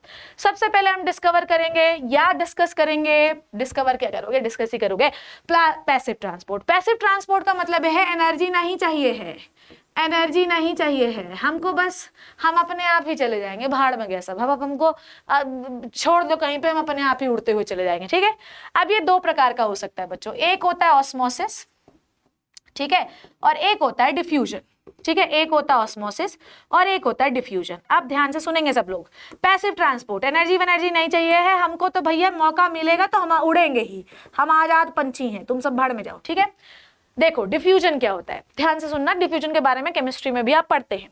किसी अगरबत्ती को क्लास के किनारे लगा दिया जाए तो थोड़ी देर के बाद जो है सुगंध आ जाती है। कोई लड़की आपके क्लास में बहुत अच्छा सेंट लगा के आती तो आपको आती है स्मेल, या कोई लड़का लगाता है तो आप कहते हैं ना, वो फॉग वॉग का आपने ऐड देखा होगा, कहते हैं तो कैसे आया, डिफ्यूजन हो रहा है।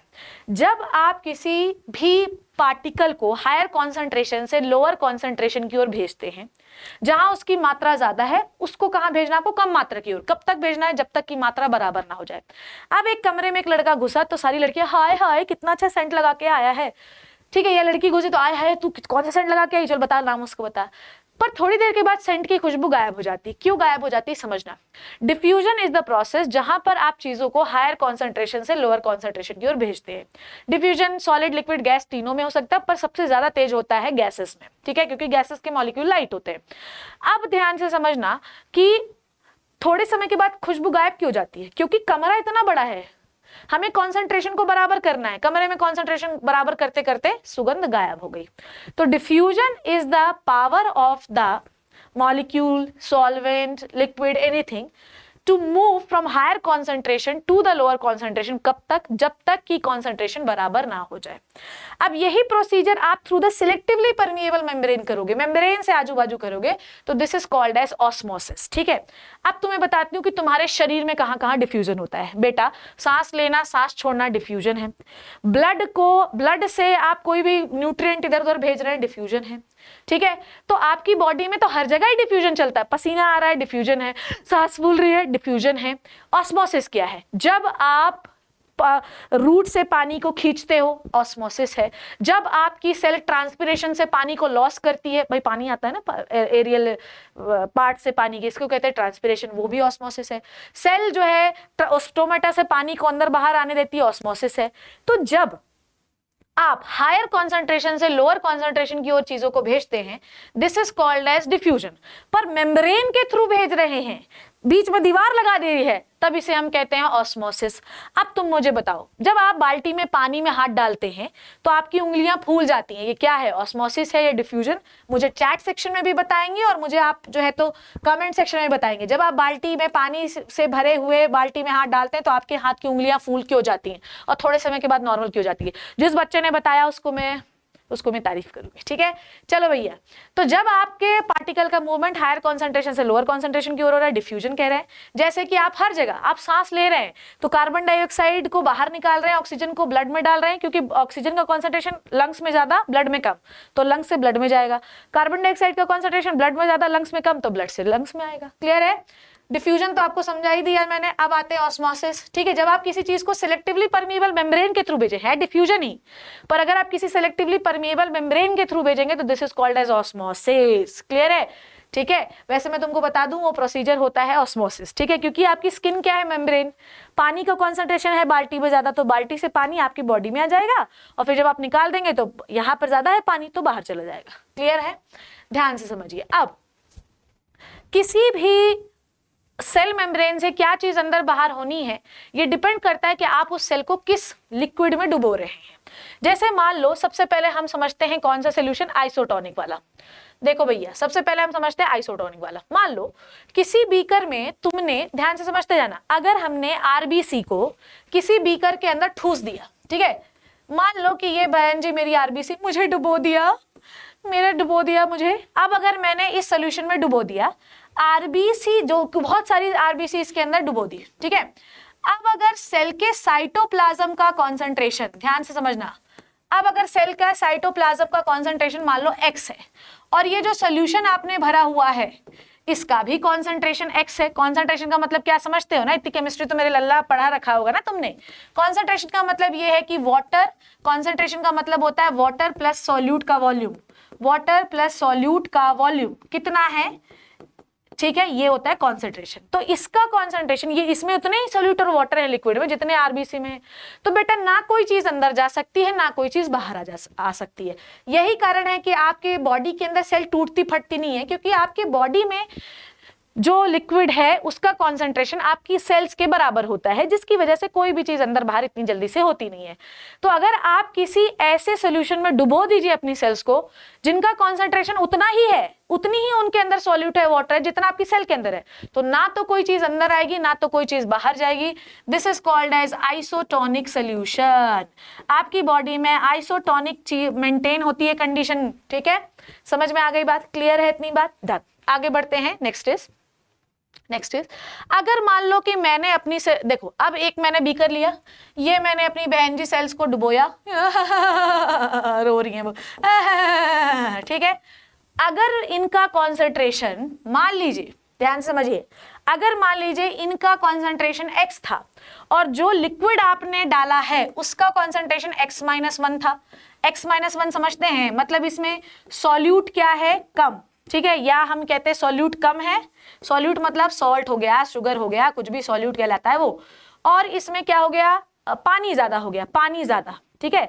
तो हमेशा ये याद रखिएगा कि जहां पर भी पानी, अच्छा वाला पानी ज्यादा होता है, हमेशा उसका मूवमेंट कम पानी की ओर जाता है। मतलब अगर तुम्हें लोग कहते हैं ना यार वो फलाना नदी में कूद गया, तो जब उसको निकालते हैं तो पूरा बॉडी में पानी भर जाता है कि नहीं, क्यों?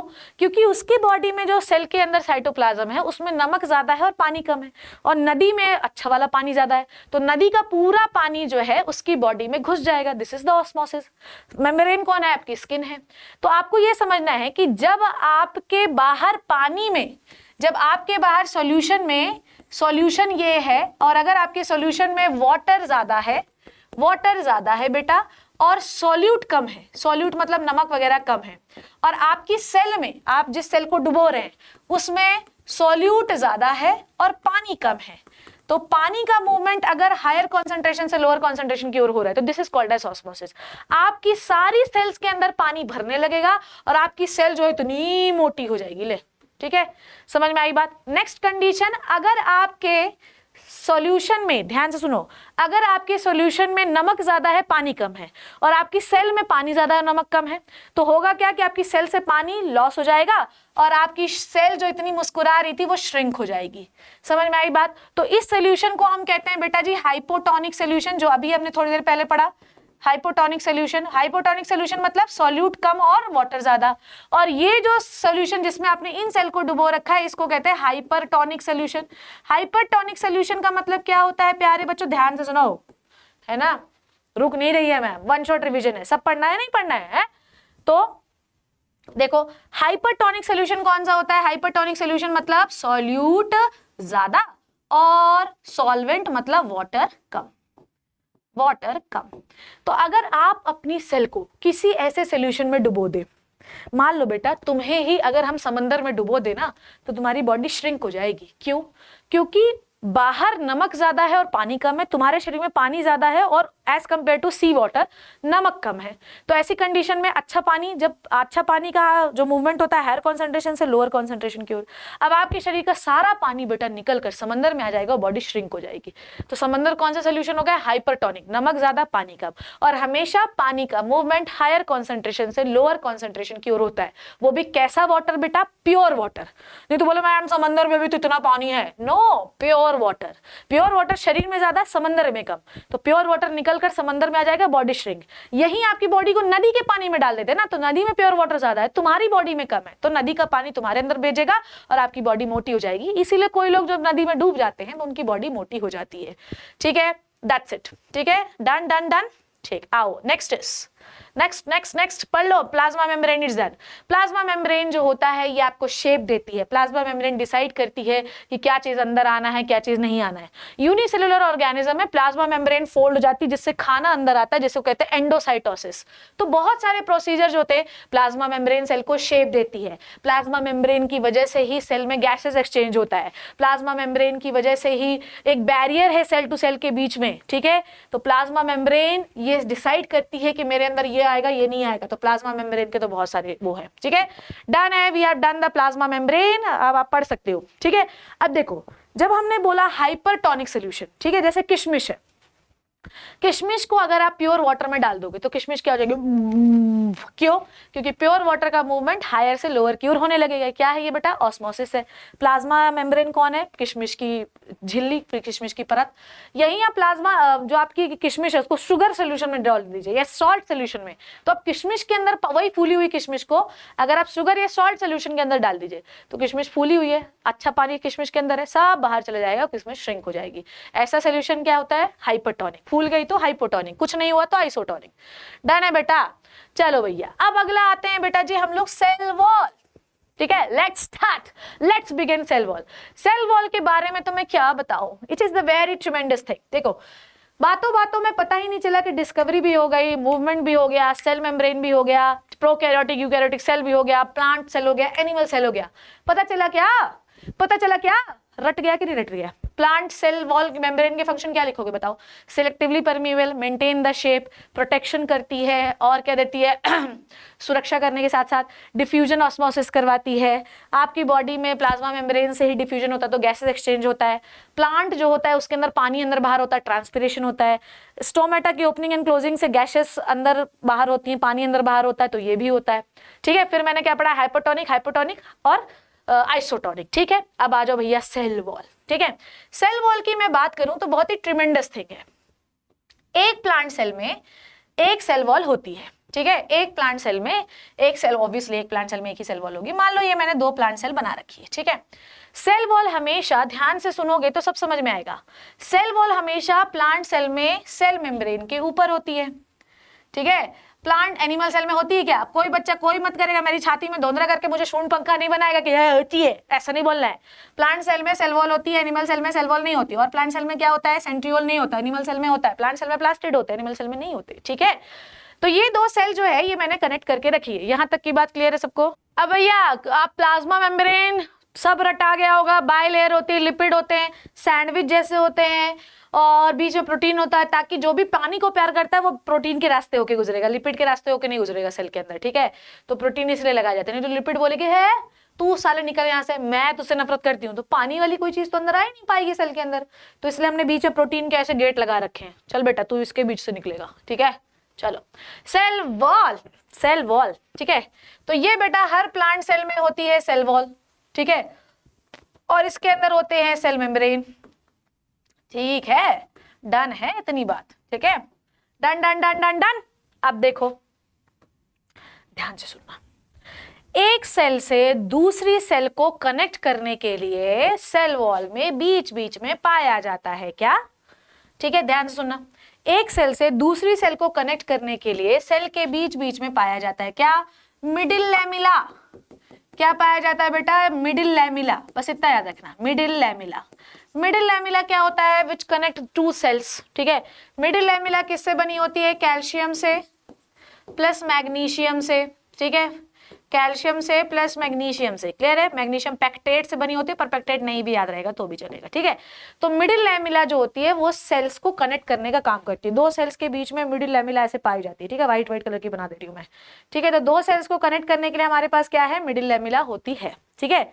डन है, इतनी बात समझ में आई? नाउ सेल वॉल जो है वैसे प्लांट सेल की सेल वॉल बनी होती है सेल्यूलोज से, ठीक है, सेल्यूलोज से। प्लांट सेल की सेल वॉल किससे बनी है बेटा जी? सेल्यूलोज से। सेल्यूलोज क्या है? एक पॉलीमर है, पॉलीसैकेराइड है, पॉलीमर है। किसका पॉलीमर है मैम? ग्लूकोज का पॉलीमर है, ठीक है। जब बहुत सारे ग्लूकोज एक साथ मिला देते हो ना तो सेल्यूलोज बनता है, और प्लांट के सेल वॉल सेल्यूलोज से बनी होती है। ऐसे ही जो आपके फंगस होते हैं उनमें भी सेल वॉल पाई जाती है, और फंगस की जो सेल वॉल बनी होती है वो भी काइटिन से बनी होती है। काइटिन, काइटिन, लोग आपकी टीचर्स बोलती होंगी चिटिन चिटिन, नो चिटिन पिटिन, ठीक है, इट इज काइटिन। तो फंगस की सेल वॉल बनी होती है काइटिन से, और प्लांट की सेल वॉल बनी होती है सेल्यूलोज से। सेल्यूलोज का है राजा, सेल्यूलोज है आपका पॉलीमर ऑफ ग्लूकोज, ठीक है, बहुत सारे ग्लूकोज मिलकर सेल्यूलोज बनता है। नाउ ध्यान से सुनो कि इस सेल और इस सेल के बीच में, मान लो इस सेल को मिले है कुक्कू राजा, तो इस सेल को कैसे मिलेगा यार?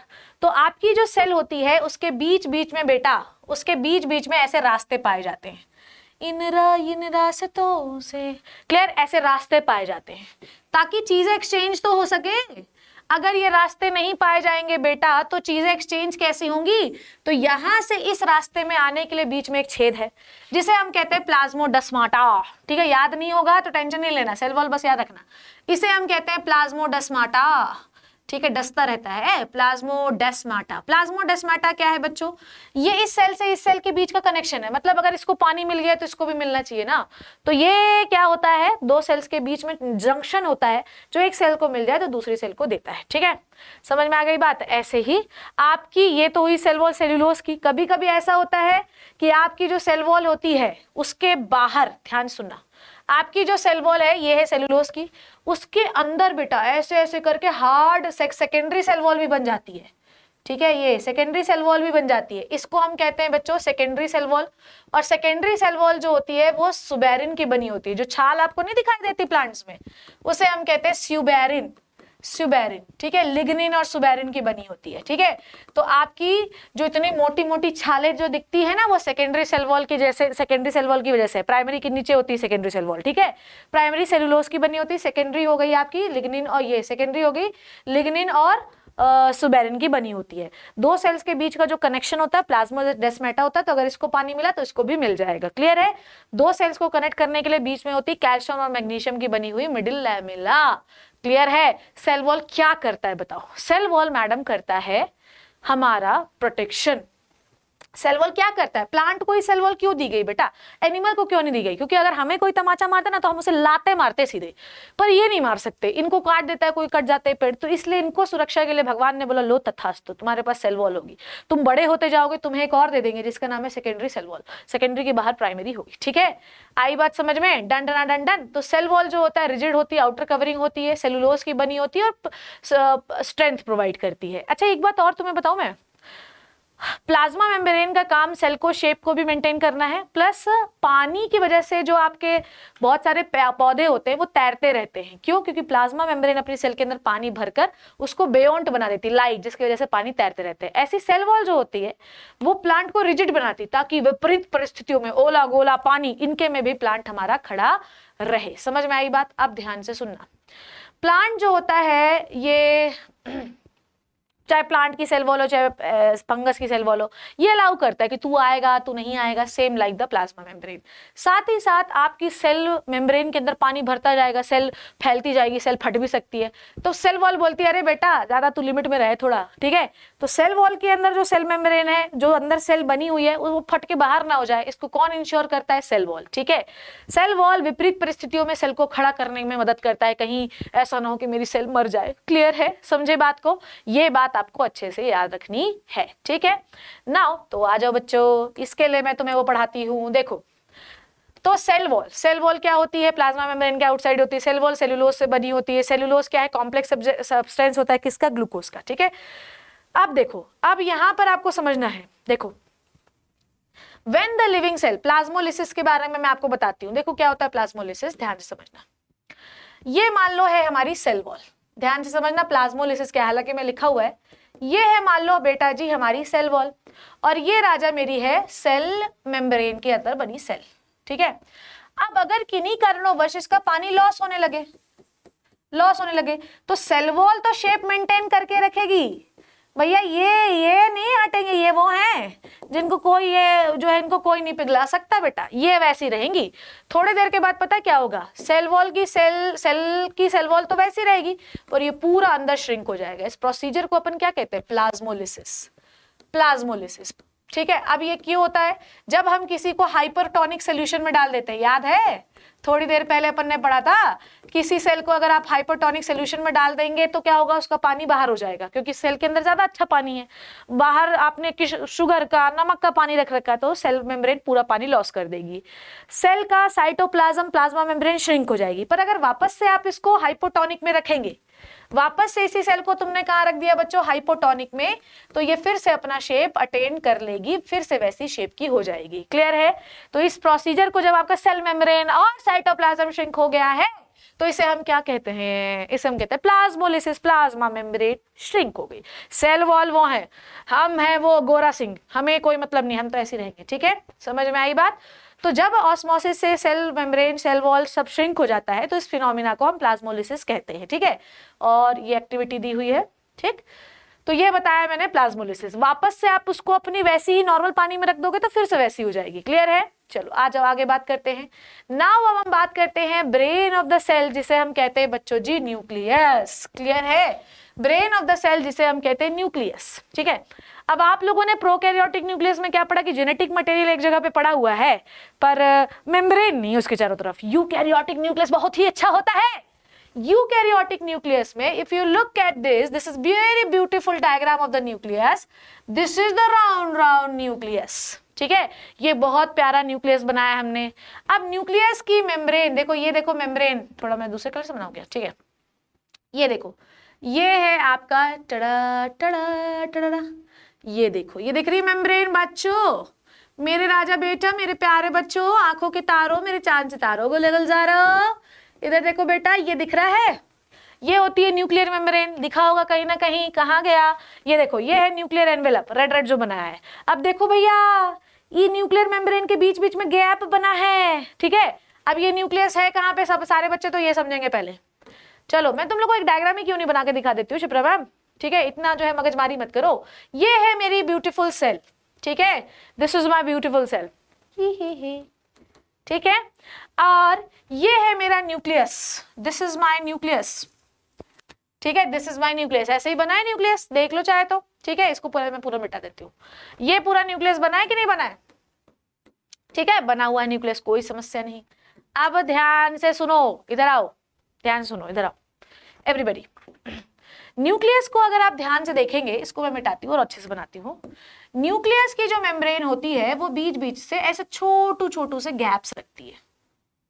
ये देखो बेटा, ऐसा होता है न्यूक्लियस, ये ठीक है, okay, and this is called as nuclear pore. ठीक है, थोड़ा सा पेशेंस रखो, सब कंप्लीट हो जाएगा। This is called as nuclear pore. ठीक है, और ये बेटा सेल का क्या है? This is the cell. आधे बच्चे बोल रहे होंगे ई क्या संडा बवाड़ा बना रखा है आपने। ठीक है, तो ये है बच्चों साइटोप्लाज्म। ठीक है, साइटोप्लाज्म क्या होता है? इसके अंदर सारे प्रोटीन वोटीन पूरे मिनरल न्यूट्रिएंट सब यही तो होते हैं। ठीक है, अब कोई भी चीज को अंदर जाना है या बाहर आना है तो न्यूक्लियर पोर से, छेद से ही आएगी। और ये जो कवर आपको दिखाई दे रहा है, this is the nuclear membrane, this is the nuclear membrane. ठीक है, मेम्ब्रेन, न्यूक्लियस का डायग्राम बन रही हूं। उसके बाद यहां पर आपको ऐसे राउंड स्ट्रक्चर दिखाई देगा जिसे हम कहते हैं न्यूक्लियोलस। न्यूक्लियोलस, ठीक है, किससे बना होता है? आरएनए से और प्रोटीन से। आरएनए और प्रोटीन से, डीएनए का ही छोटा भाई है आरएनए, पढ़ा रही हूं मैं भी। ठीक है, उसके बाद ऐसे आपको थ्रेड लाइक स्ट्रक्चर दिखाई देंगे जिसे हम कहते हैं क्रोमैटिन। न्यूक्लियस के अंदर इसे कहते हैं चारोटीन लिख रही हूँ, ए भगवान, अरे यार। ठीक है, इसे हम क्या कहते हैं बच्चों? इसे हम कहते हैं क्रोमैटिन।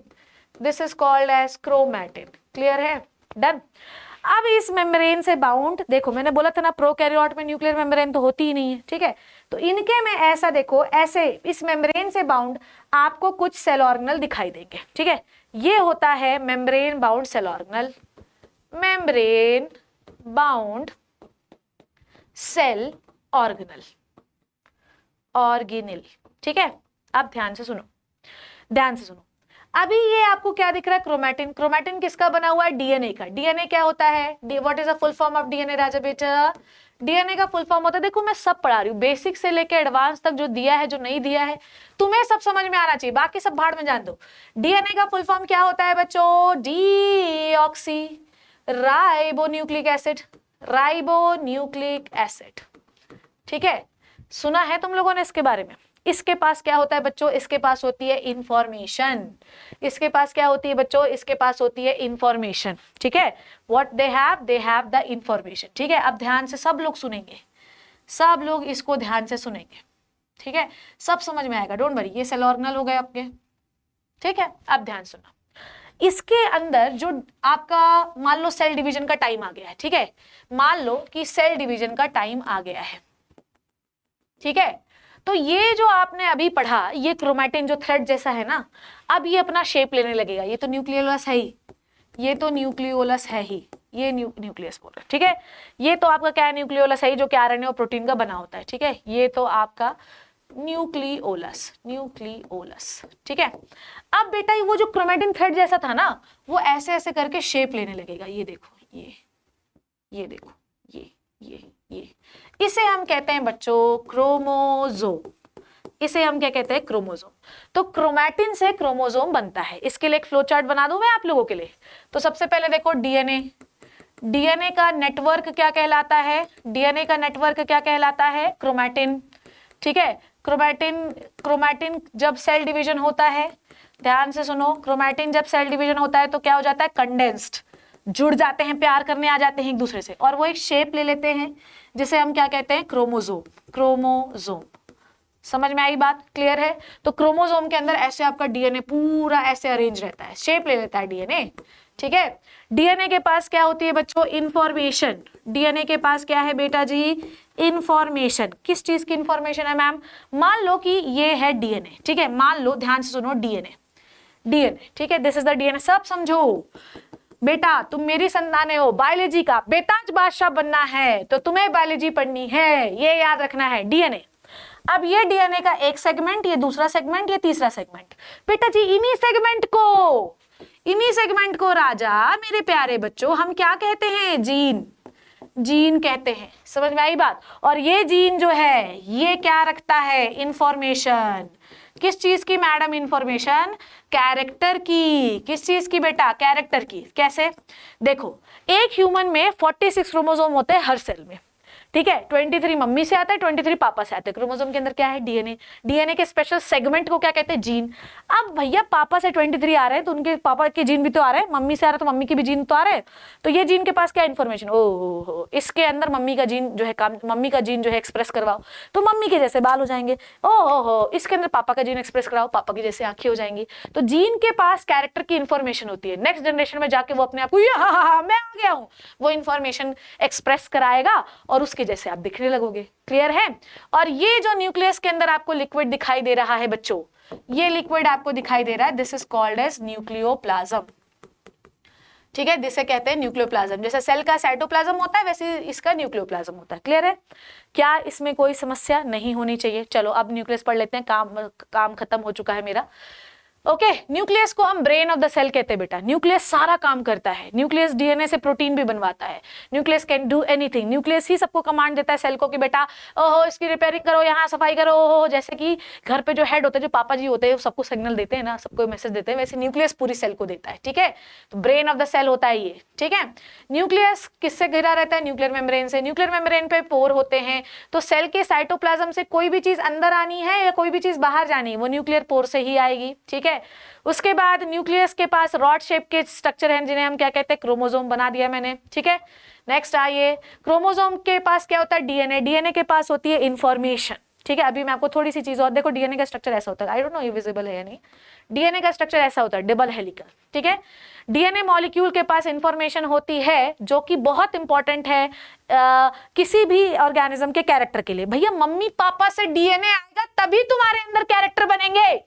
मम्मी से कितना डीएनए आ रहा है, 23 क्रोमोसोम का डीएनए। पापा से कितना आ रहा है, 23 क्रोमोसोम का। आपके अंदर आ गए 46।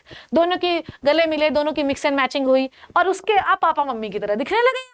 तो क्या है आपके अंदर, डीएनए कहां से आया, दोनों पेरेंट्स से आया। ठीक है, और डीएनए के फंक्शनल सेगमेंट को हम जीन कहते हैं। ठीक है, क्रोमोसोम क्या होता है, क्रोमोसोम किसका कंडेंस्ड पार्ट है, क्रोमैटिन का। ठीक है, उसके बाद क्रोमैटिन में जब इंटेंगल्ड हो जाता है क्रोमैटिन तो इसी को हम कहते हैं क्रोमोसोम।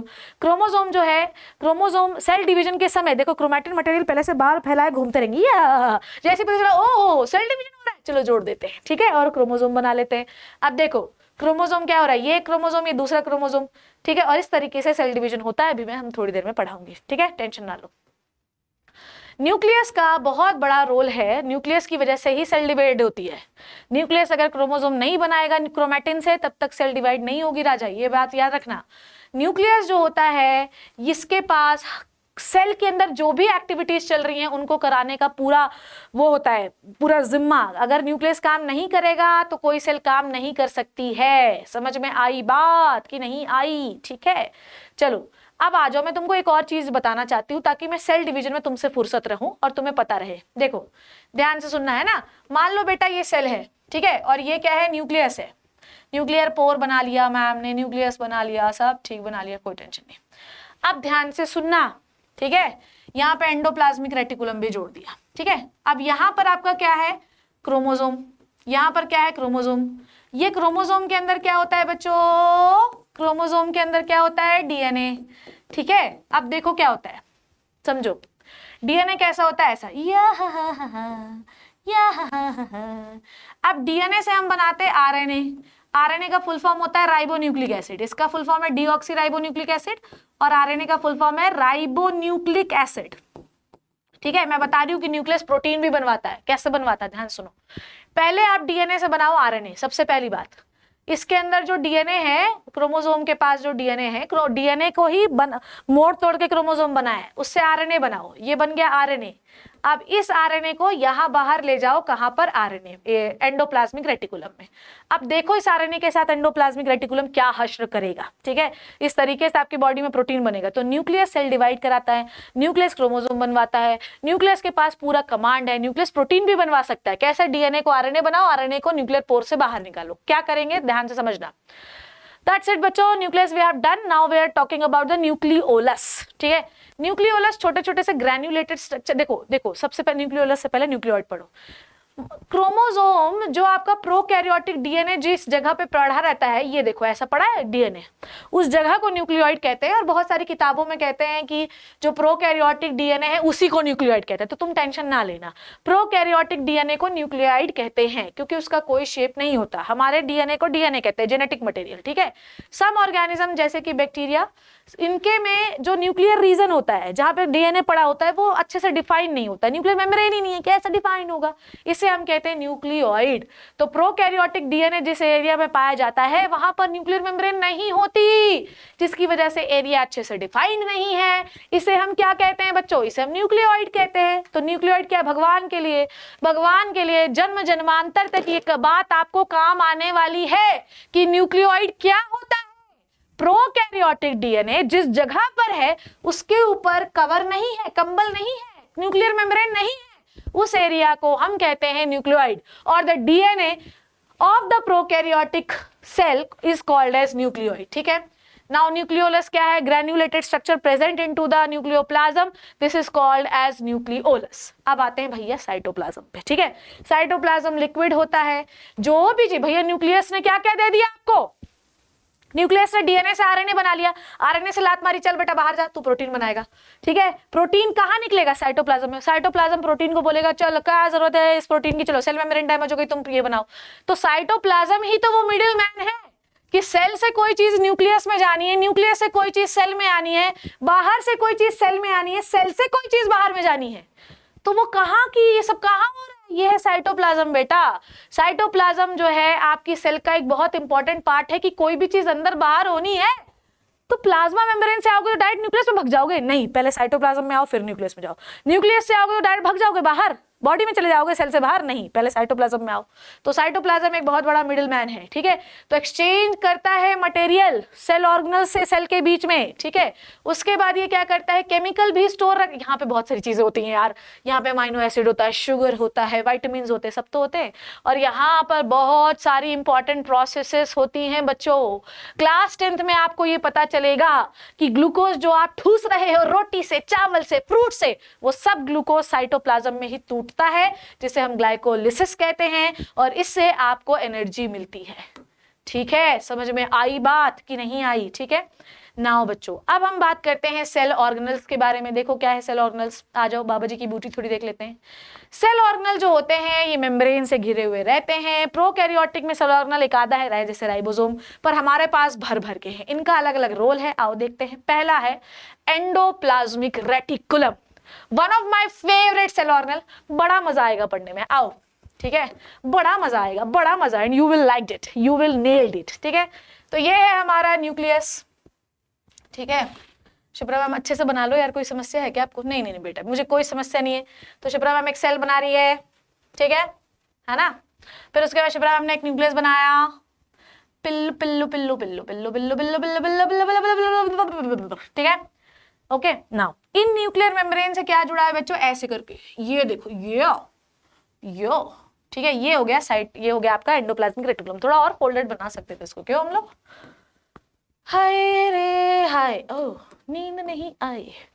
ठीक है, ये देखो बच्चों, ये देखो, ये ठीक है, ये बन गया साइटोप्लाज्म हमारा, ये एंडोप्लाज्मिक रेटिकुलम। थोड़ा देखने में अजीब लग रहा है, भूत जैसा, चुड़ैल जैसा, चलो कोई बात नहीं। ये हो गया हमारा एंडोप्लाज्मिक रेटिकुलम। अब देखो बेटा, तुम्हारा जीवन तर जाएगा जैसे आज मैं इसका फंक्शन पढ़ाने वाली हूं, यू विल लाइक इट। ठीक है, एंडोप्लाज्मिक रेटिकुलम दो प्रकार के हो सकते हैं। पहला, अगर इनके पास राइबोसोम प्रेजेंट है, देखो एंडोप्लाज्मिक रेटिकुलम में ऐसे राइबोसोम लगे रहते हैं, तो अगर इनके पास राइबोसोम प्रेजेंट है तो इसे हम कहते हैं रफ एंडोप्लाज्मिक रेटिकुलम। क्या कहते हैं बच्चों? इसे हम कहते हैं रफ एंडोप्लाज्मिक रेटिकुलम। तो अगर आपके एंडोप्लाज्मिक रेटिकुलम में राइबोसोम लगे हुए हैं बच्चों, तो इसे हम कहते हैं रफ एंडोप्लाज्मिक रेटिकुलम। क्लियर है? और अगर नहीं लगा है, मान लो नहीं है, ठीक है, तो इसे हम कहते हैं स्मूथ एंडोप्लाज्मिक रेटिकुलम। अब ध्यान से समझते जाना, यहां पर हमारे पास डीएनए था, डीएनए इंफॉर्मेशन थी। बेटा तुम्हें डीएनए क्यों चाहिए? डीएनए प्रोटीन बनाने के लिए चाहिए। ठीक है, तुम देखो, मम्मी और पापा का डीएनए आता है, तभी तो मम्मी और पापा का जो है डीएनए गले मिलता है। फिर मम्मी और पापा से आपको जो मिक्सिंग वाला डीएनए मिला, उसके प्रोटीन आपकी बॉडी में बनते हैं। अब आपको बोले फलाना शर्मा जी की बेटी तो बिल्कुल शर्मा जी जैसे दिखती है, पर बेटा क्या बिल्कुल शर्मा जी जैसे दिख सकती है? नहीं, क्योंकि जब मम्मी पापा का डीएनए मिक्स होता है तो आपस में मिक्स हो जाता है, और मिक्स होने के बाद एक नए प्रकार का डीएनए बनता है। तो आपके अंदर रहेंगे तो मम्मी पापा के कैरेक्टर पर एग्जैक्टली नहीं रहेंगे। तो क्या देख के समझ में आ रहा है कि शर्मा जी की बेटी थोड़ी ज्यादा उनकी तरह दिखती है? बेटा ये जो स्किन है ना, ये जो रूप रंग रोगन है, ये सब प्रोटीन की वजह से ही होता है। आपकी बॉडी में जितना ज्यादा प्रोटीन चेंज होगा, उतना ज्यादा आप अपने माँ बाप से अलग अलग दिखाई देंगे। जितना ज्यादा प्रोटीन कम चेंज होगा, उतने ज्यादा दिखाई दोगे, वैसे ही दिखाई दोगे। सो यहां पर मैंने आपको बताया कि डीएनए से पहले आप बनाओ आरएनए। क्या बना लो बेटा जी? आरएनए। ठीक है, आरएनए। उसके बाद इस न्यूक्लियर पोर से आरएनए को बाहर निकालो। ये भाई साहब, ये आरएनए वेट कर रहा है, आरएनए को ब्लू बना लेते हैं। ठीक है, ये आरएनए यहां आ गया है। ठीक है, अब बेटा ये जो राइबोसोम है, ध्यान से सुनिए एवरीबॉडी एवरीबॉडी एवरीबॉडी, ये राइबोसोम हमको ऐसा दिखाई देता है। ये देखो, ये राइबोसोम हमको ऐसा दिखाई देता है, और ये आरएनए जो है यहां पर बीच में आके ऐसा जुड़ जाता है, ये ऐसा आके जुड़ जाता है। ठीक है, अब राइबोसोम और आरएनए ये दोनों मिलकर, पता है आपकी सेल के लिए क्या बनाते हैं बच्चों? ये दोनों आपस में भाई बहन मिलकर बनाते हैं आपके लिए प्रोटीन। क्या बनाते हैं? प्रोटीन। प्रोटीन। तो डीएनए क्यों चाहिए होता है बच्चों? डीएनए प्रोटीन बनाने के लिए चाहिए होता है। आपके मम्मी पापा से जो डीएनए आया है वो मिक्स हो जाता है। जितनी ज्यादा रैंडम मिक्सिंग होगी, हर कुछ होगी, प्रोटीन उतना बदलेगा, क्योंकि डीएनए से आरएनए बना, आरएनए बाहर आ गया, आरएनए राइबोसोम के साथ जुड़ गया, इन्होंने प्रोटीन बनाया। अब ये भर भर के प्रोटीन बने हुए हैं, ये एंडोप्लाज्मिक रेटिकुलम ने प्रोटीन बना के रखा है। प्रोटीन बन गया, प्रोटीन बन गया कि नहीं बन गया? बन गया प्रोटीन। बस आपको मैं यही समझा रही हूं कि रफ एंडोप्लाज्मिक रेटिकुलम के पास राइबोसोम होता है, जिससे न्यूक्लियस से आने वाला एमआरएनए बाइंड हो जाता है और प्रोटीन बनाता है। तो एंडोप्लाज्मिक रेटिकुलम रफ वाले का काम है प्रोटीन को बनाना, ऐसी स्मूथ वाले का काम होता है लिपिड को बनाना। ठीक है, फैट बनाता है वो। ठीक है, समझ आई बात? तो आपकी बॉडी में डीएनए बकवास करने के लिए नहीं चाहिए होता। ये जो आपके बाल दिख रहे हैं ना, ऐसे घने मुलायम काले बाल, ये जो स्किन का कलर दिख रहा है, आंखों का कलर दिख रहा है, ये सब प्रोटीन है। और प्रोटीन बनाने की इंफॉर्मेशन कहां से आई है? डीएनए से। डीएनए कहां प्रेजेंट है? न्यूक्लियस में। न्यूक्लियस में कहां से आया? मम्मी पापा से आया। ठीक है, समझ में आई बात बच्चों? चलो ओके फाइन, ठीक है। तो एंडोप्लाज्मिक रेटिकुलम किससे जुड़ा होता है? न्यूक्लियर मेम्ब्रेन से जुड़ा होता है। एंडोप्लाज्मिक रेटिकुलम अगर राइबोसोम है तो रफ, नहीं है तो स्मूथ एंडोप्लाज्मिक रेटिकुलम। क्या बनाता है rough endoplasmic reticulum, smooth endoplasmic reticulum, ठीक है। रफ देख लो कैसा है, जैसे पिंपल नहीं होते यार, रफ, ये रफ है, जैसे पिंपल नहीं होते वैसे रफ, और नहीं है तो स्मूथ है, ठीक है। जैसे मेरे अभी नहीं है तो मैं स्मूथ एंडोप्लाज्मिक रेटिकुलम हूँ, ठीक है। रफ कैसे क्या जुड़ा होता है? राइबोसोम, ये क्या बनाता है? प्रोटीन बनाता है, ठीक है। और स्मूथ वाला क्या बनाता है? फैट बनाता है, ठीक है। आ जाइए नेक्स्ट बात करते हैं। ओके, अब प्रोटीन बन चुका है, ठीक है, प्रोटीन बन चुका है, ध्यान से सुनना। यहां पर एक और सेल ऑर्गेनल, ठीक है। अब देखो देखो देखो देखो देखो, मैं एक और चीज तुमको बताना चाहती हूँ। देखो, मैं तुम्हें एक और चीज बताना चाहती हूँ जो कि है गोल्गी बॉडी। यहीं पे बताती हूँ मैं, ध्यान सुना, क्योंकि सब एक दूसरे से बेटा लगा हुआ है, सब कुछ एक दूसरे से लगा हुआ है। आप एक समझ लोगे, आप सब समझ लोगे। देखो, ये है हमारा न्यूक्लियस, ठीक है। बार बार मैं रटवा रही हूँ, देखो मुझे कोई इंटरेस्ट नहीं है, मैं बार बार नहीं बनाऊं चलेगा, पर मैं चाहती हूँ कि तुम्हें रटा जाए, तुम्हें रटा जाए और तुम बार बार परेशान ना हो। ये फोल्ड वाला बनाया आपने, ये बनाया आपने एंडोप्लाज्मिक रेटिकुलम, इसको दानेदार बनाइए। पहली बात तो राइबोसोम बनाइए इसके ऊपर, राइबोसोम बना लिया आपने। ये कौन सा एंडोप्लाज्मिक रेटिकुलम है मेरे प्यारे बच्चों? देखो, बार बार बनाने से आपको चीजें लर्न होती हैं। This is the rough endoplasmic reticulum, ठीक है, डन है। अब देखो, यहां पर आप देखो एंडोप्लाज्मिक रेटिकुलम के नीचे एक और सेल ऑर्गेनल होता है जो कि ऐसा होता है, ऐसा, ये देखो ऐसा, ये देखो ऐसा होता है, ये T bill bill bill bill bill bill bill bill, ठीक है, ऐसा। और यहां से ऐसे राउंड राउंड गोले गोले निकलते हैं, ध्यान से देखते जाना, सब समझ में आएगा, ठीक है। अब देखो भाई साहब, ये इतना प्रोटीन बना रखा है इसने, एंडोप्लाज्मिक रेटिकुलम ने। अब ये पूरी कहानी हो कहां रही है बच्चों? ये पूरी कहानी हो रही है सेल के अंदर। ये पूरी कहानी किसके अंदर हो रही है? सेल के अंदर। अब मान लो तुम्हारे सेल को इतने बड़े प्रोटीन की जरूरत ही नहीं है जो एंडोप्लाज्मिक रेटिकुलम ने बना रखा है। कैसे बना है प्रोटीन पता है ना? पहले डीएनए था, डीएनए से क्या बना? पहले डीएनए था, फिर रिवाइज करो, फिर आरएनए बना, फिर आरएनए इसके पास आया, आरएनए राइबोसोम से जुड़ा, प्रोटीन बना, प्रोटीन बन के एंडोप्लाज्मिक रेटिकुलम पे रखा हुआ है। पर सेल बोल रही है ए लुच्चे, मुझे नहीं चाहिए इतना बड़ा प्रोटीन। तो ये बोलती है, सुनो, Golgi body, this is the Golgi body. Golgi body बोलती है सुनो सुनो, लड़ाई झगड़ा नहीं करेंगे, कोई टेंशन नहीं है, सारा प्रोटीन अब गोल्गी बॉडी के अंदर जाएगा। ये देखो, सारा प्रोटीन गोल्गी बॉडी के अंदर जाएगा। और पता है यहां पर क्या होगा? गोल्गी बॉडी के अंदर होगी कटाई छटाई। गोल्गी बॉडी के अंदर होगी बेटा जी कटाई छटाई, ठीक है, कटाई छटाई हो गई, बढ़िया छोटे छोटे प्रोटीन बन गए हैं। अब इन छोटे छोटे प्रोटीन को हम पैक करेंगे, पैक करेंगे, ये देखो पैक करेंगे, और पैक कर करके देखो देखो ध्यान से बच्चों, देखो देखो देखो देखो देखो देखो देखो देखो देखो, और ये पैक कर करके सेल के अंदर भेज देंगे, बाहर भेज देंगे, ले, ठीक है, डन। ये देखो, और इसे ही हम कहते हैं वेसाइकल। क्या कहते हैं बच्चों? वेसाइकल। और इसके अंदर क्या भरा है? Protein, protein. तो प्रोटीन बनाने का काम कौन कर रहा है? Endoplasmic reticulum. और उसको काटने छाटने का काम कौन कर रहा है? Golgi body. तो गोल्गी बॉडी और एंडोप्लाज्मिक रेटिकुलम, एंडोप्लाज्मिक रेटिकुलम, ये दोनों पता है क्या काम करते हैं? मान लो सेल मेम्ब्रेन डैमेज हो गई तो बाहर ये प्रोटीन देने का काम करे, ले ले ले तू बना ले, तू बना ले। तो आपको ये समझना है कि ईआर प्लस गोल्गी, ये दोनों एक काम करते हैं जिसका नाम है मेम्ब्रेन बायोजेनेसिस, ठीक है। तो ये दोनों एक काम कर रहे हैं राजा, जिनका नाम है मेम्ब्रेन बायोजेनेसिस। अगर आपकी ठीक है, अगर आपकी सेल मेम्ब्रेन किन्हीं कारणोंवश डैमेज हो जाए तो गोल्गी बॉडी और ईआर कंटिन्यूअसली प्रोटीन बनाते रहते हैं और सेल को देते हैं कि भैया तेरा डैमेज हो जाए तो तू टेंशन मत लेना, और ये आप खुश रहेगी, मेरे पास तो जितना प्रोटीन चाहिए था उतना आ गया है, ठीक है, समझ आ गई बात। तो ER makes the protein, Golgi body short the protein and deliver, low low low. Even Golgi body और ईआर मिलकर एक आपका सेल ऑर्गेनल भी बनाते हैं जिसका नाम है लाइसोसोम। लाइसोसोम के अंदर एंजाइम होते हैं, एंजाइम प्रोटीन होते हैं, हर एंजाइम प्रोटीन नहीं होता पर मैक्सिमम एंजाइम प्रोटीन ही होते हैं। तो भैया ईआर ने सारे एंजाइम प्रोटीन एंजाइम बनाए, फिर गोल्गी को दिया, गोल्गी ने पैक किया और सेल में फेंक दिया। ये जो चीज बन के निकल रही है यही तो लाइसोसोम है। तो क्या एंडोप्लाज्मिक रेटिकुलम और गोल्गी बॉडी कोई सेल ऑर्गेनल बनाते हैं? जी हाँ, वो बनाते हैं लाइसोसोम। लाइसोसोम के अंदर क्या होता है बच्चों? एंजाइम होते हैं। वो कौन बनाता है? एंजाइम प्रोटीन हो सकते हैं, तो ये और ये मिलके बनाते हैं। तो आपकी सेल मेम्ब्रेन डैमेज हो जाए, गोल्गी बॉडी और ईआर मिलके काम करते हैं, which is called as membrane biogenesis. आपकी बॉडी में सेल ऑर्गेनल बनाने का भी काम कर रहे हैं ईआर और गोल्गी, ये बात आपको याद रखनी है, ठीक है। फैट बनाने का काम करता है ईआर, प्रोटीन बनाने का काम कर रहा है। तो some of these protein and lipid, अब देखो आप, एंडोप्लाज्मिक रेटिकुलम लिपिड और प्रोटीन दोनों बना रहा है और गोल्गी बॉडी उसे पैक कर करके बाहर फेंक रहा है। तो ये दोनों क्या करने का काम करते हैं? Membrane biogenesis. अगर आपकी सेल मेम्ब्रेन कभी डैमेज हो जाए तो उन्हें बनाने का काम ये करते हैं। साथ ही साथ ये एंजाइम्स भी बना सकते हैं, एंजाइम प्रोटीन हो सकते हैं, ठीक है। और ये याद रखना है कि ये हमेशा न्यूक्लियर मेम्ब्रेन से जुड़े रहते हैं और हाईली नेटवर्क वाले रहते हैं, ठीक है।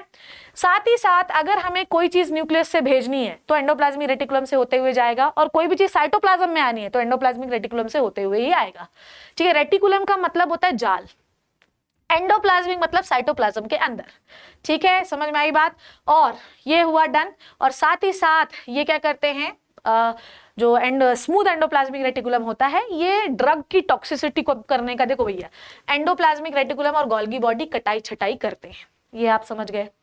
ये सब गोल्गी बॉडी कटाई छटाई करता है। तो अगर आपने कोई ड्रग खाई जो आपके लिए ठीक नहीं है तो उसकी टॉक्सिसिटी को भी कम करने का काम एंडोप्लाज्मिक रेटिकुलम का होता है। गोल्गी देख लिया आपने, ये एंडोप्लाज्मिक रेटिकुलम के अंदर मेम्ब्रेन का ही बना हुआ ऐसे बहुत सारे स्टैक होते हैं। स्टैक मतलब ऐसे देखो, एक के बाद एक के बाद एक के बाद एक के बाद एक के बाद होते हैं, ठीक है। एंडोप्लाज्मिक रेटिकुलम से जुड़ा हुआ रहता है। जो भी चीज एंडोप्लाज्मिक रेटिकुलम से आ रही है उसे शॉर्ट करके पैक करके साइटोप्लाज्म में भेजता है, ठीक है। समझ में आई बात? देखो देखो वही चीज है, डन है डन है डन है। तो ये क्या करता है? Shortage, storage, shortage, modification, packaging of the product, ठीक है। और वो कुछ भी हो सकता है product, it can be fat, it can be protein, ठीक है। जो भी एंडोप्लाज्मिक रेटिकुलम से आ रहा है वो पहले गोल्गी बॉडी में जाकर शॉर्ट होगा। जहां से वो आता है उसे कहते हैं सिस फेज, जहां से वो जाता है उसे कहते हैं trans phase. Even Golgi body lysosomes को भी बनाते हैं। एंडोप्लाज्मिक रेटिकुलम और गोल्गी बॉडी एक सेल ऑर्गेनल बनाते हैं जिसका नाम है लाइसोसोम। कैसे बनाते हैं बताया ना भैया जी? लाइसोसोम एक सेल ऑर्गेनल है, आई थिंक दूसरा लाइसोसोम ही होगा, दूसरा लाइसोसोम। अब ये सारे नोट्स देखो मैंने समझा दिया है, ये नोट्स तुम्हें घर पे पढ़ने हैं बच्चों, ये नोट्स आपको घर पे पढ़ने हैं, ठीक है। हर चीज रीड करूंगी, 4 घंटे का वन शॉट हो जाएगा। वन शॉट का क्या मतलब समझे ना? डीएनए से आरएनए, आरएनए गया राइबोसोम से जुड़ा प्रोटीन बन गया, ठीक है। राइबोसोम क्या होते हैं? राइबोसोम कुछ नहीं होते, आपकी बॉडी में आपकी सेल के अंदर पाए जाने वाले वो स्ट्रक्चर है जो प्रोटीन को बनवाते हैं। अलग अलग प्रकार के राइबोसोम हैं। यूकैरियोटिक सेल में होते हैं 80S राइबोसोम और प्रोकैरियोटिक सेल में होते हैं 70S राइबोसोम। एस का मतलब उनकी यूनिट होती है, जैसे कि लंबाई की यूनिट मीटर होती है, वेट की यूनिट किलोग्राम होती है, वैसी राइबोसोम की यूनिट होती है एस, स्वेडबर्ग यूनिट कहते हैं उनको हम लोग, ठीक है। तो यूकैरियोट के पास कैसा राइबोसोम है? 80S। प्रोकैरियोट के पास कैसा है? 70S। क्लियर है? लाइसोसोम क्या होता है? देखो इधर आओ, जाओ आ जाओ बच्चों, आ जाओ आ जाओ आ जाओ। लुक एट दिस, मान लो, ध्यान सुनो, एंडोप्लाज्मिक रेटिकुलम से, मान लो ये एंडोप्लाज्मिक रेटिकुलम है, कोई प्रोटीन आया, ठीक है। अब ये प्रोटीन बेटा कैसा है? ये प्रोटीन है एंजाइम। ये प्रोटीन कैसा है? ओहो, ये प्रोटीन कैसा है? Look at this, what which colour? ये प्रोटीन है मान लो एंजाइम। कौन सा एंजाइम बेटा? एक ऐसा एंजाइम जो किसी भी चीज को डैमेज कर सकता है, ठीक है। अब इस एंजाइम को गोल्गी ने बोला चलो मैं काट वाट लेता हूं, और फिर इसको शॉर्ट करके पैक करके सेल में भेज दिया।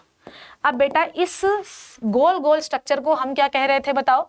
इस गोल गोल स्ट्रक्चर को हम कह रहे थे वेसाइकल। क्या कह रहे थे? वेसाइकल। और इस वेसाइकल में भरे हुए हैं एंजाइम्स। क्या भरे हुए हैं? एंजाइम। एंजाइम का नेचर क्या है बच्चों? प्रोटीन। कौन बनाया है? Endoplasmic reticulum. शॉर्ट कौन किया है? Golgi body. छोटा मोटा काट पीट के बराबर कर दिया, ठीक है। फिर उसके बाद इस वेसाइकल को जिसके अंदर एंजाइम भरे, इसी को तो वैक्यूल कहते हैं, लाइसोसोम कहते हैं। क्या कहते हैं? इसी को तो हम लाइसोसोम कहते हैं, लाइसोसोम। अब लाइसोसोम है क्या एक्चुअली? इसके अंदर जो एंजाइम भरे हुए हैं राजा, इसके अंदर जो एंजाइम भरे हुए हैं ये है हाइड्रोलिटिक एंजाइम। कैसे एंजाइम है बच्चों? हाइड्रोलिटिक। हाइड्रोलिटिक समझते हो क्या होता है? हाइड्रोलिटिक का मतलब ये है कि मेरे ऊपर फेंक दिया जाए तो मैं चूर चूर हो जाऊंगा, चूर चूर रान हो जाऊंगा, ठीक है। खा लेना फिर कोई मुझे। अब यहां पर लाइसोसोम क्या करता है? देखो हमारे सेल में बहुत सारे सेल ऑर्गेनल हैं। हमेशा क्या वो सेल ऑर्गेनल वैसे ही बने रहेंगे। मान लो किसी सेल में 15 माइटोकॉन्ड्रिया बना दिया, भैया वो माइटोकॉन्ड्रिया मर भी सकता है। तो अगर वो इकट्ठा होते रहे तो पता चला सेल ही खराब हो गई, सड़ गई, तो लाइसोसोम बोलता है कि मिया मैं एंजाइम निकालता हूं, हाइड्रोलिटिक एंजाइम। जैसे ही वो एंजाइम माइटोकॉन्ड्रिया के ऊपर पड़ेगा, माइटोकॉन्ड्रिया जो डैमेज्ड वाला है, खराब वाला है, वो नष्ट हो जाएगा, अपने आप नष्ट हो जाएगा। इसीलिए लाइसोसोम को हम कहते हैं suicidal bag of the cell.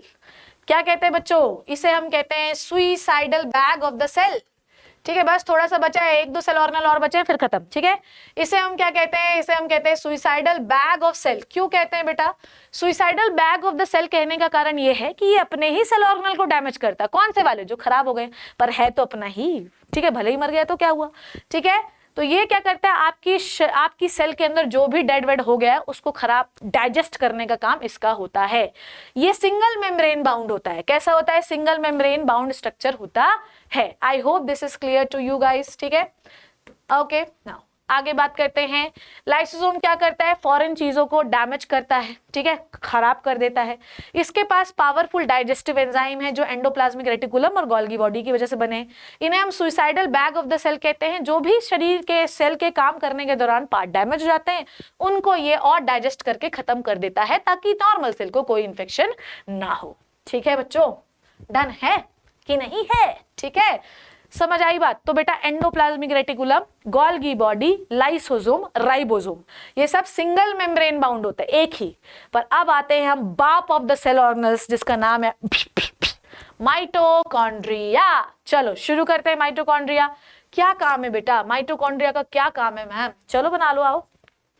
चलो, माइटोकॉन्ड्रिया कुछ ऐसा आपको दिखाई देगा। ठीक है, कौन सी सेल कितनी एक्टिव है ये डिपेंड करता है नंबर ऑफ माइटोकॉन्ड्रिया में। If you having so many mitochondria, आपके पास बहुत सारे माइटोकॉन्ड्रिया हैं, तो आप बहुत ज्यादा एक्टिव होंगे। अगर आपके पास लेस माइटोकॉन्ड्रिया हैं तो आप लेस एक्टिव होंगे। अब ये है आपके माइटोकॉन्ड्रिया की आउटर मेम्ब्रेन। ठीक है, ये है आपके माइटोकॉन्ड्रिया की आउटर मेम्ब्रेन।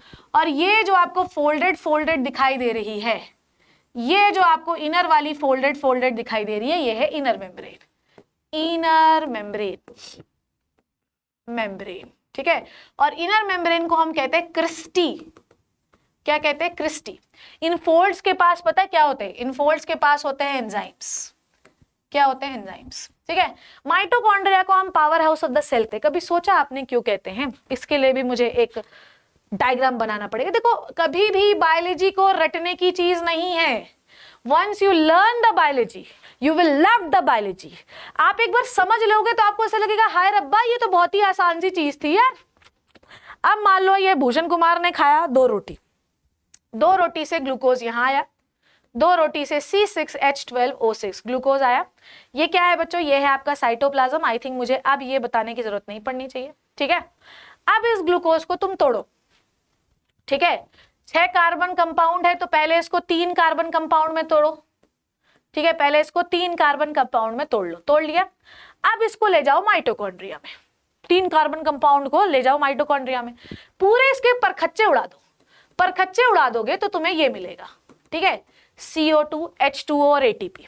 ATP का फुल फॉर्म होता है एडिनोसिन ट्राइफॉस्फेट। अब इसको तोड़ डालो। ठीक है, ये जो एडिनोसिन ट्राइफॉस्फेट है तो कितना है इसके पास फॉस्फेट? बेटा ध्यान सुनो, एडिनोसिन ट्राइफॉस्फेट है तो कितना फॉस्फेट है इसके पास मैडम? 1 है, 2 है और 3 है। ये जो बीच में बॉन्ड है ना, यहां पर एनर्जी भरी हुई है बच्चों। आपको एनर्जी चाहिए, बॉन्ड तोड़ो, एनर्जी निकलेगी, सेल को एनर्जी मिलेगी। अगर एनर्जी नहीं चाहिए तो एनर्जी को यही बॉन्ड बना के स्टोर भी कर सकते हो। तो ATP के पास फॉस्फेट बॉन्ड होते हैं और ये फॉस्फेट बॉन्ड जो हैं ये बड़े ही एनर्जी वाले होते हैं। जब बॉन्ड टूटता है तो एनर्जी निकलती है जिससे आप नाच कर पाते हैं, डांस कर पाते हैं, गाली दे पाते हैं, लात मार पाते हैं। पर जिस समय एनर्जी नहीं चाहिए, सो रहे हैं, तो जितना आपने खाना खाया है उससे ये फॉस्फेट बॉन्ड बनेंगे जिससे आपके माइटोकॉन्ड्रिया में ATP स्टोर होती है। इस CO2 को आप रेस्पिरेशन के दौरान बाहर निकाल देते हैं। समझ में आई बात? तो आपको ये मतलब समझना है कि आपका माइटोकॉन्ड्रिया रेस्पिरेशन करवाता है। आपका माइटोकॉन्ड्रिया क्या करवाता है? रेस्पिरेशन करवाता है। वो कार्बन कंपाउंड को कंप्लीटली ब्रेक डाउन करके एनर्जी निकाल के स्टोर कर लेता है और CO2 को बाहर करवा देता है। समझ में आई बात? और कैसा रेस्पिरेशन कराता है? एरोबिक। आप इस 3 कार्बन कंपाउंड को बिना ऑक्सीजन के अंदर ले ही नहीं जा सकते। अगर आपके पास सेल में ऑक्सीजन नहीं है, कम है, तो आपका वो कंपाउंड माइटोकॉन्ड्रिया के अंदर नहीं आएगा। तो माइटोकॉन्ड्रिया एक सेल ऑर्गेनल है जिसका शेप अलग अलग हो सकता है, पर हमें जनरली सॉसेज शेप का होता है, जैसे अरे यार हॉट डॉग होता है ना, उस शेप का। 2 मेम्ब्रेन है, बाहर वाली स्मूथ होती है, अंदर वाली फोल्डेड होती है। अंदर वाली फोल्डेड इसलिए होती है क्योंकि वहां बहुत सारे एंजाइम होते हैं। एंजाइम किस चीज के लिए? इस कार्बन कंपाउंड को कंप्लीटली तोड़ने के लिए। तोड़ोगे तो CO2 निकलेगा, H2O निकलेगा, ATP निकलेगा। CO2 को बाहर निकाल दो। CO2 बाहर निकल रहा है मतलब रेस्पिरेशन हो रहा है। रेस्पिरेशन क्या है?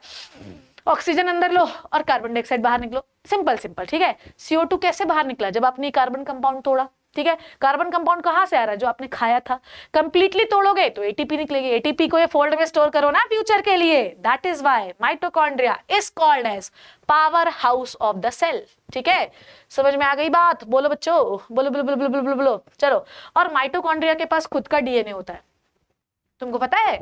आपको पता है कि जो आपकी नॉर्मल सेल होती है उसमें न्यूक्लियस में DNA होता है, ठीक है, पर माइटोकॉन्ड्रिया के पास अपना खुद का DNA होता है। वो उसको किसी से कोई मतलब नहीं है, ठीक है। माइटोकॉन्ड्रिया को power house of the cell कहते हैं। 2 मेम्ब्रेन होती है, बाहर वाली स्मूथ, अंदर वाली फोल्डेड होती है। अंदर वाली ही लेयर में ATP स्टोर होता है और अंदर वाली लेयर में ही एंजाइम्स होते हैं, ठीक है। आगे बढ़े। माइटोकॉन्ड्रिया का काम है ATP बनाना। क्या करके बच्चों? क्या करना? कार्बन कंपाउंड को तोड़ना। कार्बन कंपाउंड को तोड़ते जाइए, तोड़ते जाइए, तोड़ते जाइए, तोड़ते जाइए, तोड़ते जाइए, ATP निकालते जाइए, निकालते जाइए, निकालते जाइए, स्टोर करते जाइए, करते जाइए, करते जाइए, CO2 को बाहर निकालते जाइए, निकालते जाइए, ठीक है। समझ में आई बात? और ATP को ही हम क्या कहते हैं? Energy currency of the cell, ठीक है। और ATP क्यों चाहिए? अभी इतना जो चिल्ला रही हूं मैं, ये ATP इस चीज के लिए चाहिए। क्लियर है? समझ में आई बात? और माइटोकॉन्ड्रिया के पास खुद का DNA, खुद का प्रोटीन होता है, ठीक है। वो न्यूक्लियस से भीख नहीं मांगता, ठीक है। Now we are moving to the next cell organelle which is called as plastids, ठीक है। क्या होता है प्लास्टिड्स? आइए सुनते हैं। प्लास्टिड्स जो होते हैं, these are the cell organelle found inside the plant. इंसानों में नहीं होता है प्लास्टिड, प्लांट में होता है। प्लांट से प्लास्टिड याद रखना। अब देखो, ये भी डबल मेम्ब्रेन बाउंड होता है, बाकी सारे सिंगल हैं सिवाय माइटोकॉन्ड्रिया और प्लास्टिड के। प्लास्टिड सिर्फ और सिर्फ प्लांट में पाया जाता है। चलो भैया जी, आओ भैया जी, इसके लिए भी बनाना पड़ेगा। तो ये मैम बना रही है एक प्लांट सेल, ठीक है। सेल वॉल नहीं बना रही, ओके। सीधे मुझे जो बनाना है मैं उस पर आती हूँ, ठीक है। प्लांट सेल, प्लांट सेल के अंदर एक डिस्क शेप का सेल ऑर्गेनल होता है। डिस्क शेप का, डिस्क शेप, ठीक है। चेप लिख रही हूँ, चेप, ठीक है। तो प्लांट सेल में डिस्क शेप का एक सेल ऑर्गेनल होता है जिसे हम कहते हैं क्लोरोप्लास्ट। जिसे हम क्या कहते हैं बच्चों? जिसे हम कहते हैं क्लोरोप्लास्ट, प्लास्टिड कुछ भी कह लो। क्लोरोप्लास्ट ग्रीन कलर का प्लास्टिड, ठीक है। ये भी डबल मेम्ब्रेन बाउंड होता है। कैसा होता है? डबल मेम्ब्रेन बाउंड, ठीक है। पहली मेम्ब्रेन ये और सेकंड मेम्ब्रेन ये, ठीक है। इसके पास क्या होते हैं? ऐसे सिक्के लाइक अरेंजमेंट होते हैं। ला ला ला ला ला ला ला ला ला ला ला ला ला ला ला, ठीक है। अब ये सिक्के इधर उधर फैल ना जाए, बताती हूँ। एक सिक्के का अरेंजमेंट ये है, एक सिक्के का अरेंजमेंट ये है। इन सिक्के को गिर सकते हैं ना इधर उधर यार, ठीक है। अच्छा देखो इधर, इधर आओ, इधर आओ, इधर आओ, इधर आओ। एक और चीज जो मुझे तुम्हें माइटोकॉन्ड्रिया में बतानी थी, वो कहाँ गया? ये जो इनसाइड ये पूरी कहानी हो रही है, ये होती है मैट्रिक्स में। तो ये मैट्रिक्स है, ठीक है, मैट्रिक्स, ठीक। वो मुझे अभी स्ट्रोमा से याद आ गया तो मैंने बता दिया। चलो, तो ये जो आपको सिक्के लाइक अरेंजमेंट दिखाई दे रहा है, this is called as thylakoid.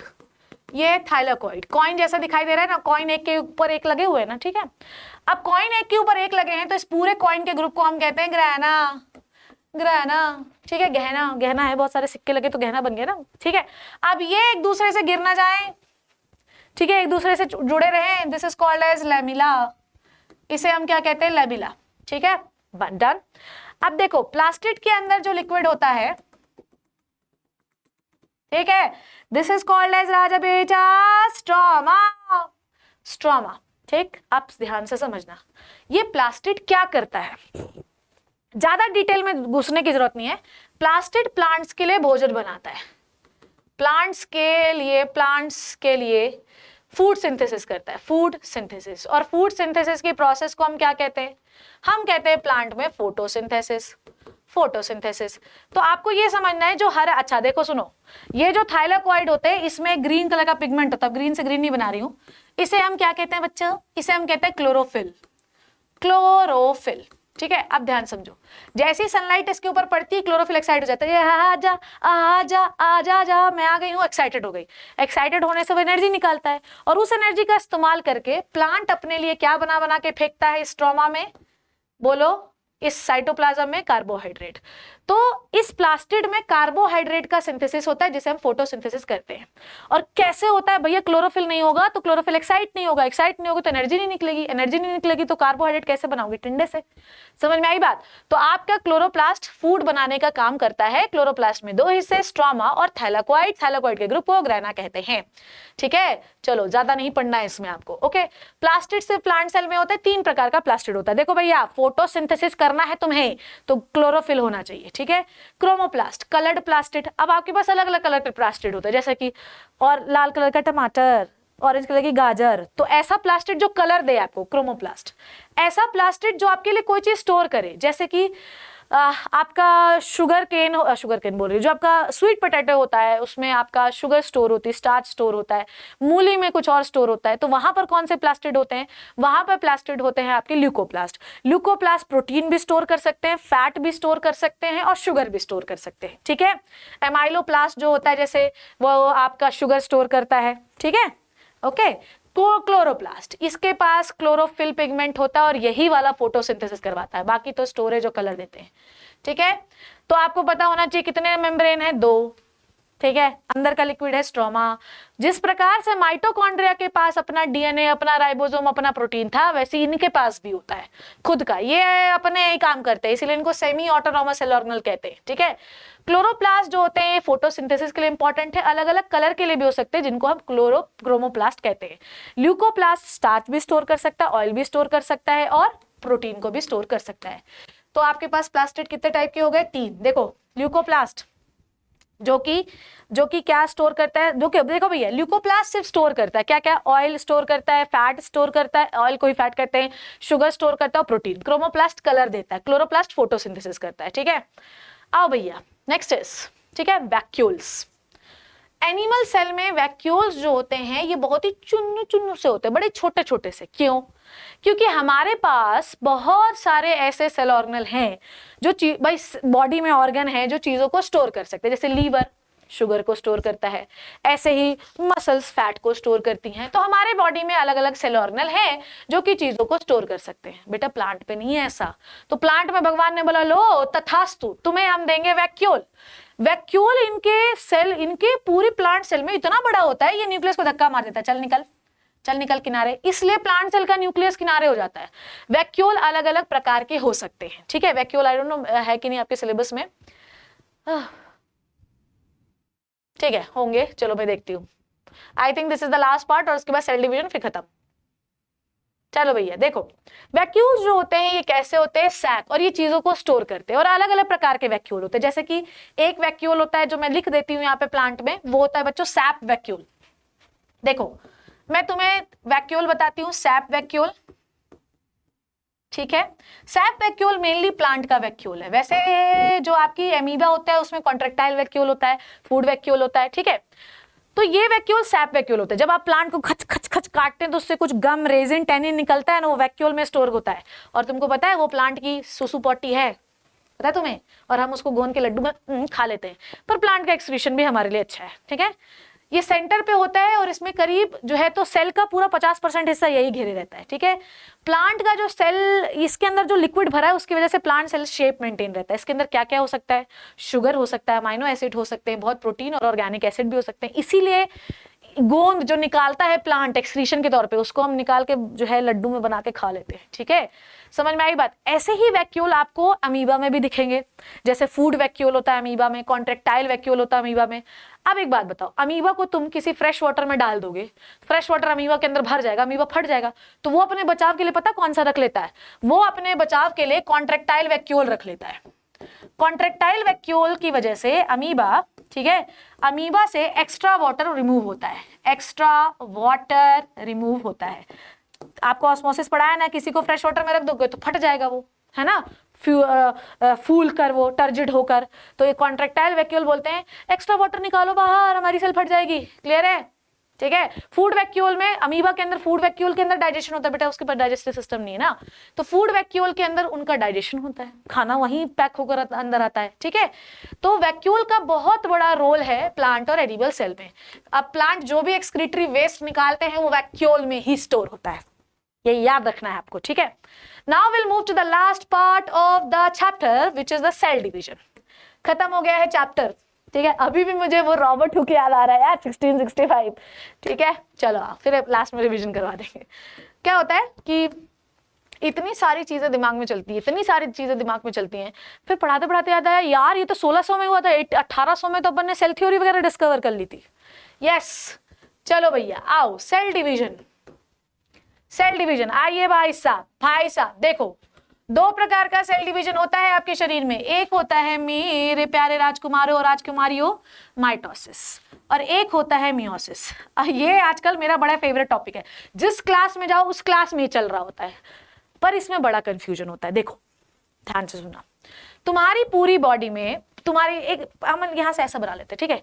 तुम्हारी पूरी बॉडी में, हर सेल में 46 क्रोमोसोम होते हैं, ठीक है। तुम्हारी पूरी बॉडी में 46 क्रोमोसोम होते हैं, ठीक है, जिसमें 23 कहां से आ रहे होते हैं? मम्मी से, और 23 कहां से आ रहे होते हैं? पापा से। मम्मी से और पापा से, क्लियर है? समझ में आई बात? अब देखो तुम्हारी बॉडी में हर सेल में 46 क्रोमोसोम होते हैं, तो अब इसमें क्या होगा बेटा जी? सेल डिवीजन होगा। सेल डिवीजन होगा कि नहीं होगा? और इससे दो सेल बनेंगी, और ये दोनों सेल क्या होंगी? 46। ये जो सेल डिवीजन होता है इसे ही हम माइटोसिस कहते हैं। माइटोसिस एक इक्वेशनल डिवीजन है। इक्वेशनल डिवीजन है बच्चों। कैसा डिवीजन है? Equational division. इसमें सब कुछ झूम बराबर होता है, ठीक है, सब बराबर होता है। न्यूक्लियस जो है, देखो यहाँ पर ये क्रोमोसोम कहाँ पर है? न्यूक्लियस के अंदर है। न्यूक्लियस डिवाइड होकर इक्वल डिवाइड होता है, साइटोप्लाज्म इक्वल डिवाइड होता है, क्रोमोसोम भी इक्वल डिवाइड होते हैं और दोनों सेल में पहुंच जाते हैं।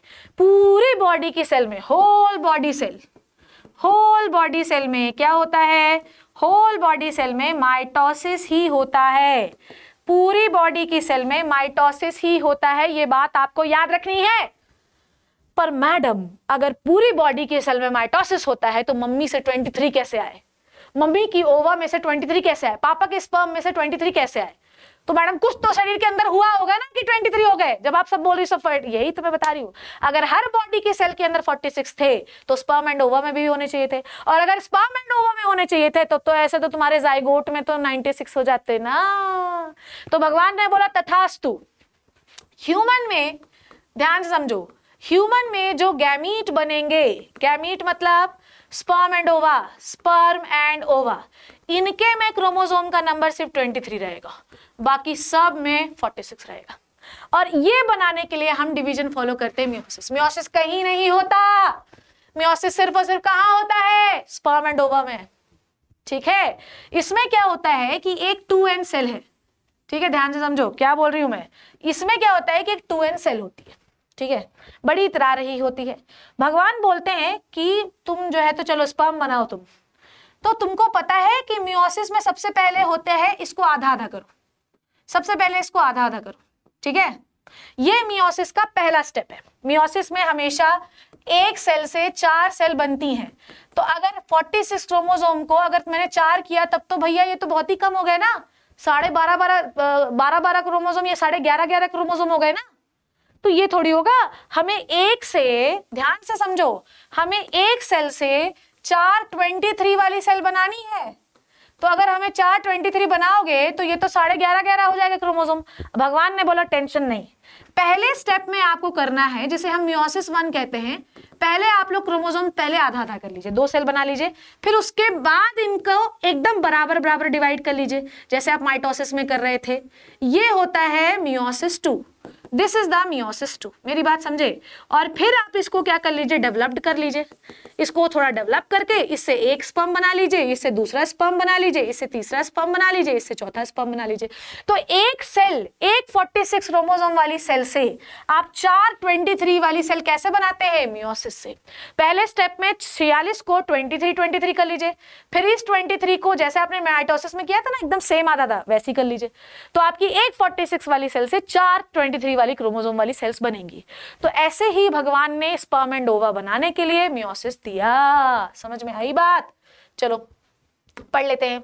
देखो आपकी बॉडी में जो सोमैटिक सेल है, सोमैटिक सेल मतलब स्पर्म एंड ओवा को छोड़कर जितनी सेल है सोमैटिक सेल, उनमें होता है माइटोसिस। जो रिप्रोडक्टिव सेल है जैसे स्पर्म एंड ओवा, उनमें होता है मियोसिस। आगे बढ़ जाते हैं। माइटोसिस जो होता है ये हर बॉडी के सेल में होता है। माइटोसिस जो होता है ये हमेशा डिप्लॉइड सेल में होता है, डिप्लॉइड जिनके पास 46 क्रोमोसोम होते हैं, ठीक है। और देखो ये हमारे में 46 में होता है, पर एनिमल प्लांट में हेप्लॉइड में भी हो सकता है। भाई माइटोसिस का मतलब सिर्फ इतना है कि अगर आपके पास 16 क्रोमोसोम है तो जो 2 सेल बनेंगी वो 16 वाली होंगी, अगर 8 सेल हैं तो जो 2 सेल बनेंगी वो 8 क्रोमोसोम वाली होंगी, ठीक है। समझ में आ गई बात, आगे बढ़ो। मियोसिस में क्या होता है, देखो माइटोसिस क्या होता है, देखो ध्यान से। आपके पास ये है 23 क्रोमोसोम, ये भी है 23 क्रोमोसोम, ठीक है। फिर इनको क्या करो, इसमें डीएनए का कंटेंट डबल कर लो, मतलब क्रोमोसोम एक ही रहेगा बट डीएनए डबल हो जाएगा।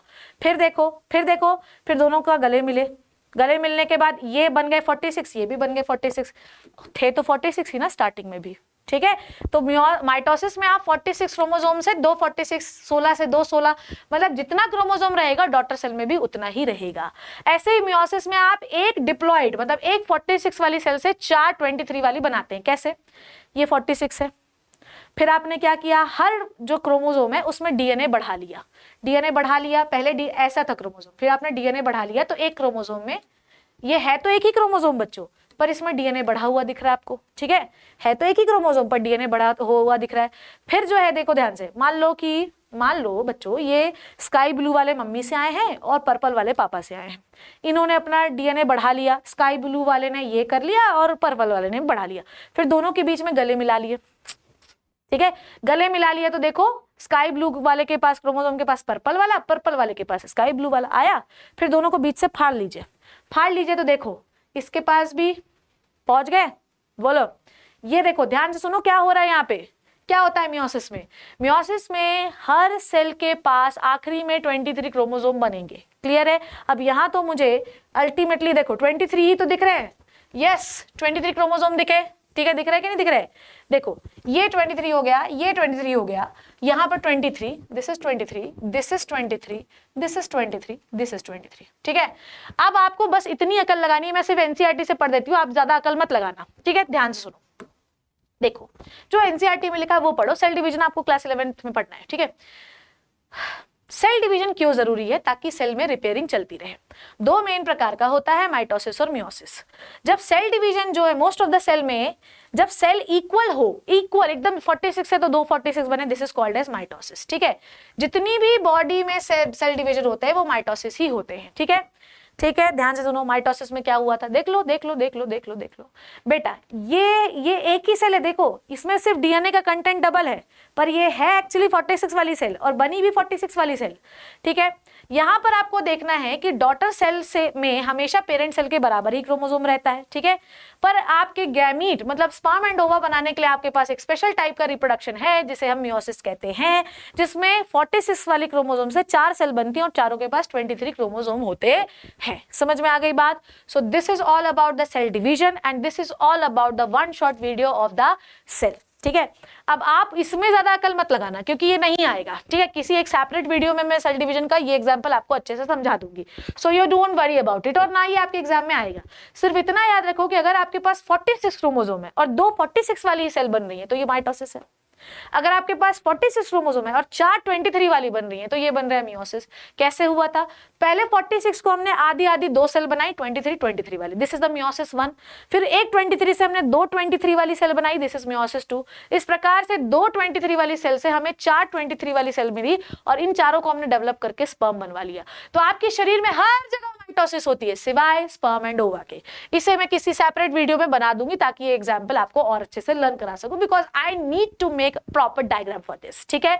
सो this is it, this is the one short video of the cell biology. Cell एक ऐसा चैप्टर है जो अपने आप में ही पूरी हिस्ट्री ज्योग्राफी है। सेल हम नहीं भी पढ़ते, एक पेन से भी मैं आपको सारी चीजें समझा देती। आज आपने बहुत सारे अलग अलग प्रकार के डायग्राम्स, टिप्स एंड ट्रिक्स पढ़े, क्या होता है। बहुत सारे लोग आज भी नहीं समझ पाते कि एक्चुअली एंडोप्लाज्मिक रेटिकुलम कैसे प्रोटीन बनाता है, पर आज आपने वो सीख लिया, ठीक है। Successful people are not gifted, ठीक है, ये हमेशा याद रखिए। जो लोग सक्सेसफुल हुए हैं वो लोग कहते हैं अरे भैया बुद्धि तो गॉड गिफ्टेड थी।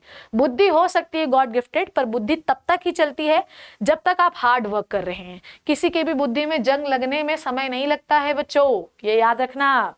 कोई कितना भी इंटेलिजेंट है वो भी धराशायी हो जाता है अगर वो मेहनत ना करे। आज आपने इस 1-1.5 घंटे में इस प्रकार का सेल चैप्टर पढ़ा है जो आप अगर अब आप किताब भी नहीं उठाएंगे ना तो भी आप सब पढ़ चुके हैं, ठीक है। अगर कुछ ना समझ में आया, आपने डिस्कवरी से शुरू किया था और आपने वैक्यूल पे खत्म किया, ऐसा कोई पार्ट नहीं है जो आपने मिस किया। इतने कम समय पर आपने जो पढ़ा है वो आपके लिए अनमोल है। इतने बड़े बड़े डिटेल वीडियोस में भी आपको वो नहीं मिलेगा जो आज आपको मैंने एक वन शॉट में पढ़ाया है। तो आपको सिर्फ वर्क हार्ड करना है, तभी लोग आपको, देखो हर व्यक्ति का जो सक्सेस होने का क्रेडिट जो है वो हर कोई लेना चाहता है। उसके हार्ड वर्क के पीछे क्या किया है उसने कोई नहीं देखता है, ना देखे इससे कोई फर्क नहीं पड़ता, पर हर व्यक्ति ये जानता है कि उसने इसको पाने के लिए कितनी मेहनत की है। अगर सेल चैप्टर को मैं 1.5 घंटे में एक्सप्लेन कर सकती हूँ with the each and everything, तो मेहनत बहुत लगती है इस चीज में और एक्सपीरियंस बोलता है। So this is it for the first time जो मैंने 9th क्लास को पढ़ाया। I learned so many things कि कैसे चीजों को छोटा करते हैं एंड आई एंजॉयड। बहुत ज्यादा मजा आया मुझे पढ़ाने में। ऐसा नहीं है कि मैंने 9th कभी पढ़ाया नहीं, ऑफलाइन सेंटर्स में मैंने बहुत 9th पढ़ाया, कोई टेंशन नहीं है। तो अगर आपको कोई डाउट हो प्लीज मुझसे पूछते रहिए, मेरे साथ बने रहिए और सेशन को शेयर करिए, क्योंकि अभी भी बहुत सारे बच्चों को ये पता नहीं कि शायद मैं इस प्लेटफॉर्म पे शिफ्ट हो गई हूँ। आपको बताना है और ये काम आपको मेरे लिए करना है। हार्ड वर्क करते रहिए और बायोलॉजी का बेताज बादशाह आप मेरे साथ बन जाइए। थैंक यू सो मच मेरे प्यारे बच्चों। See you in the next amazing session. तब तक ध्यान रखिएगा अपना। Bye bye and take care.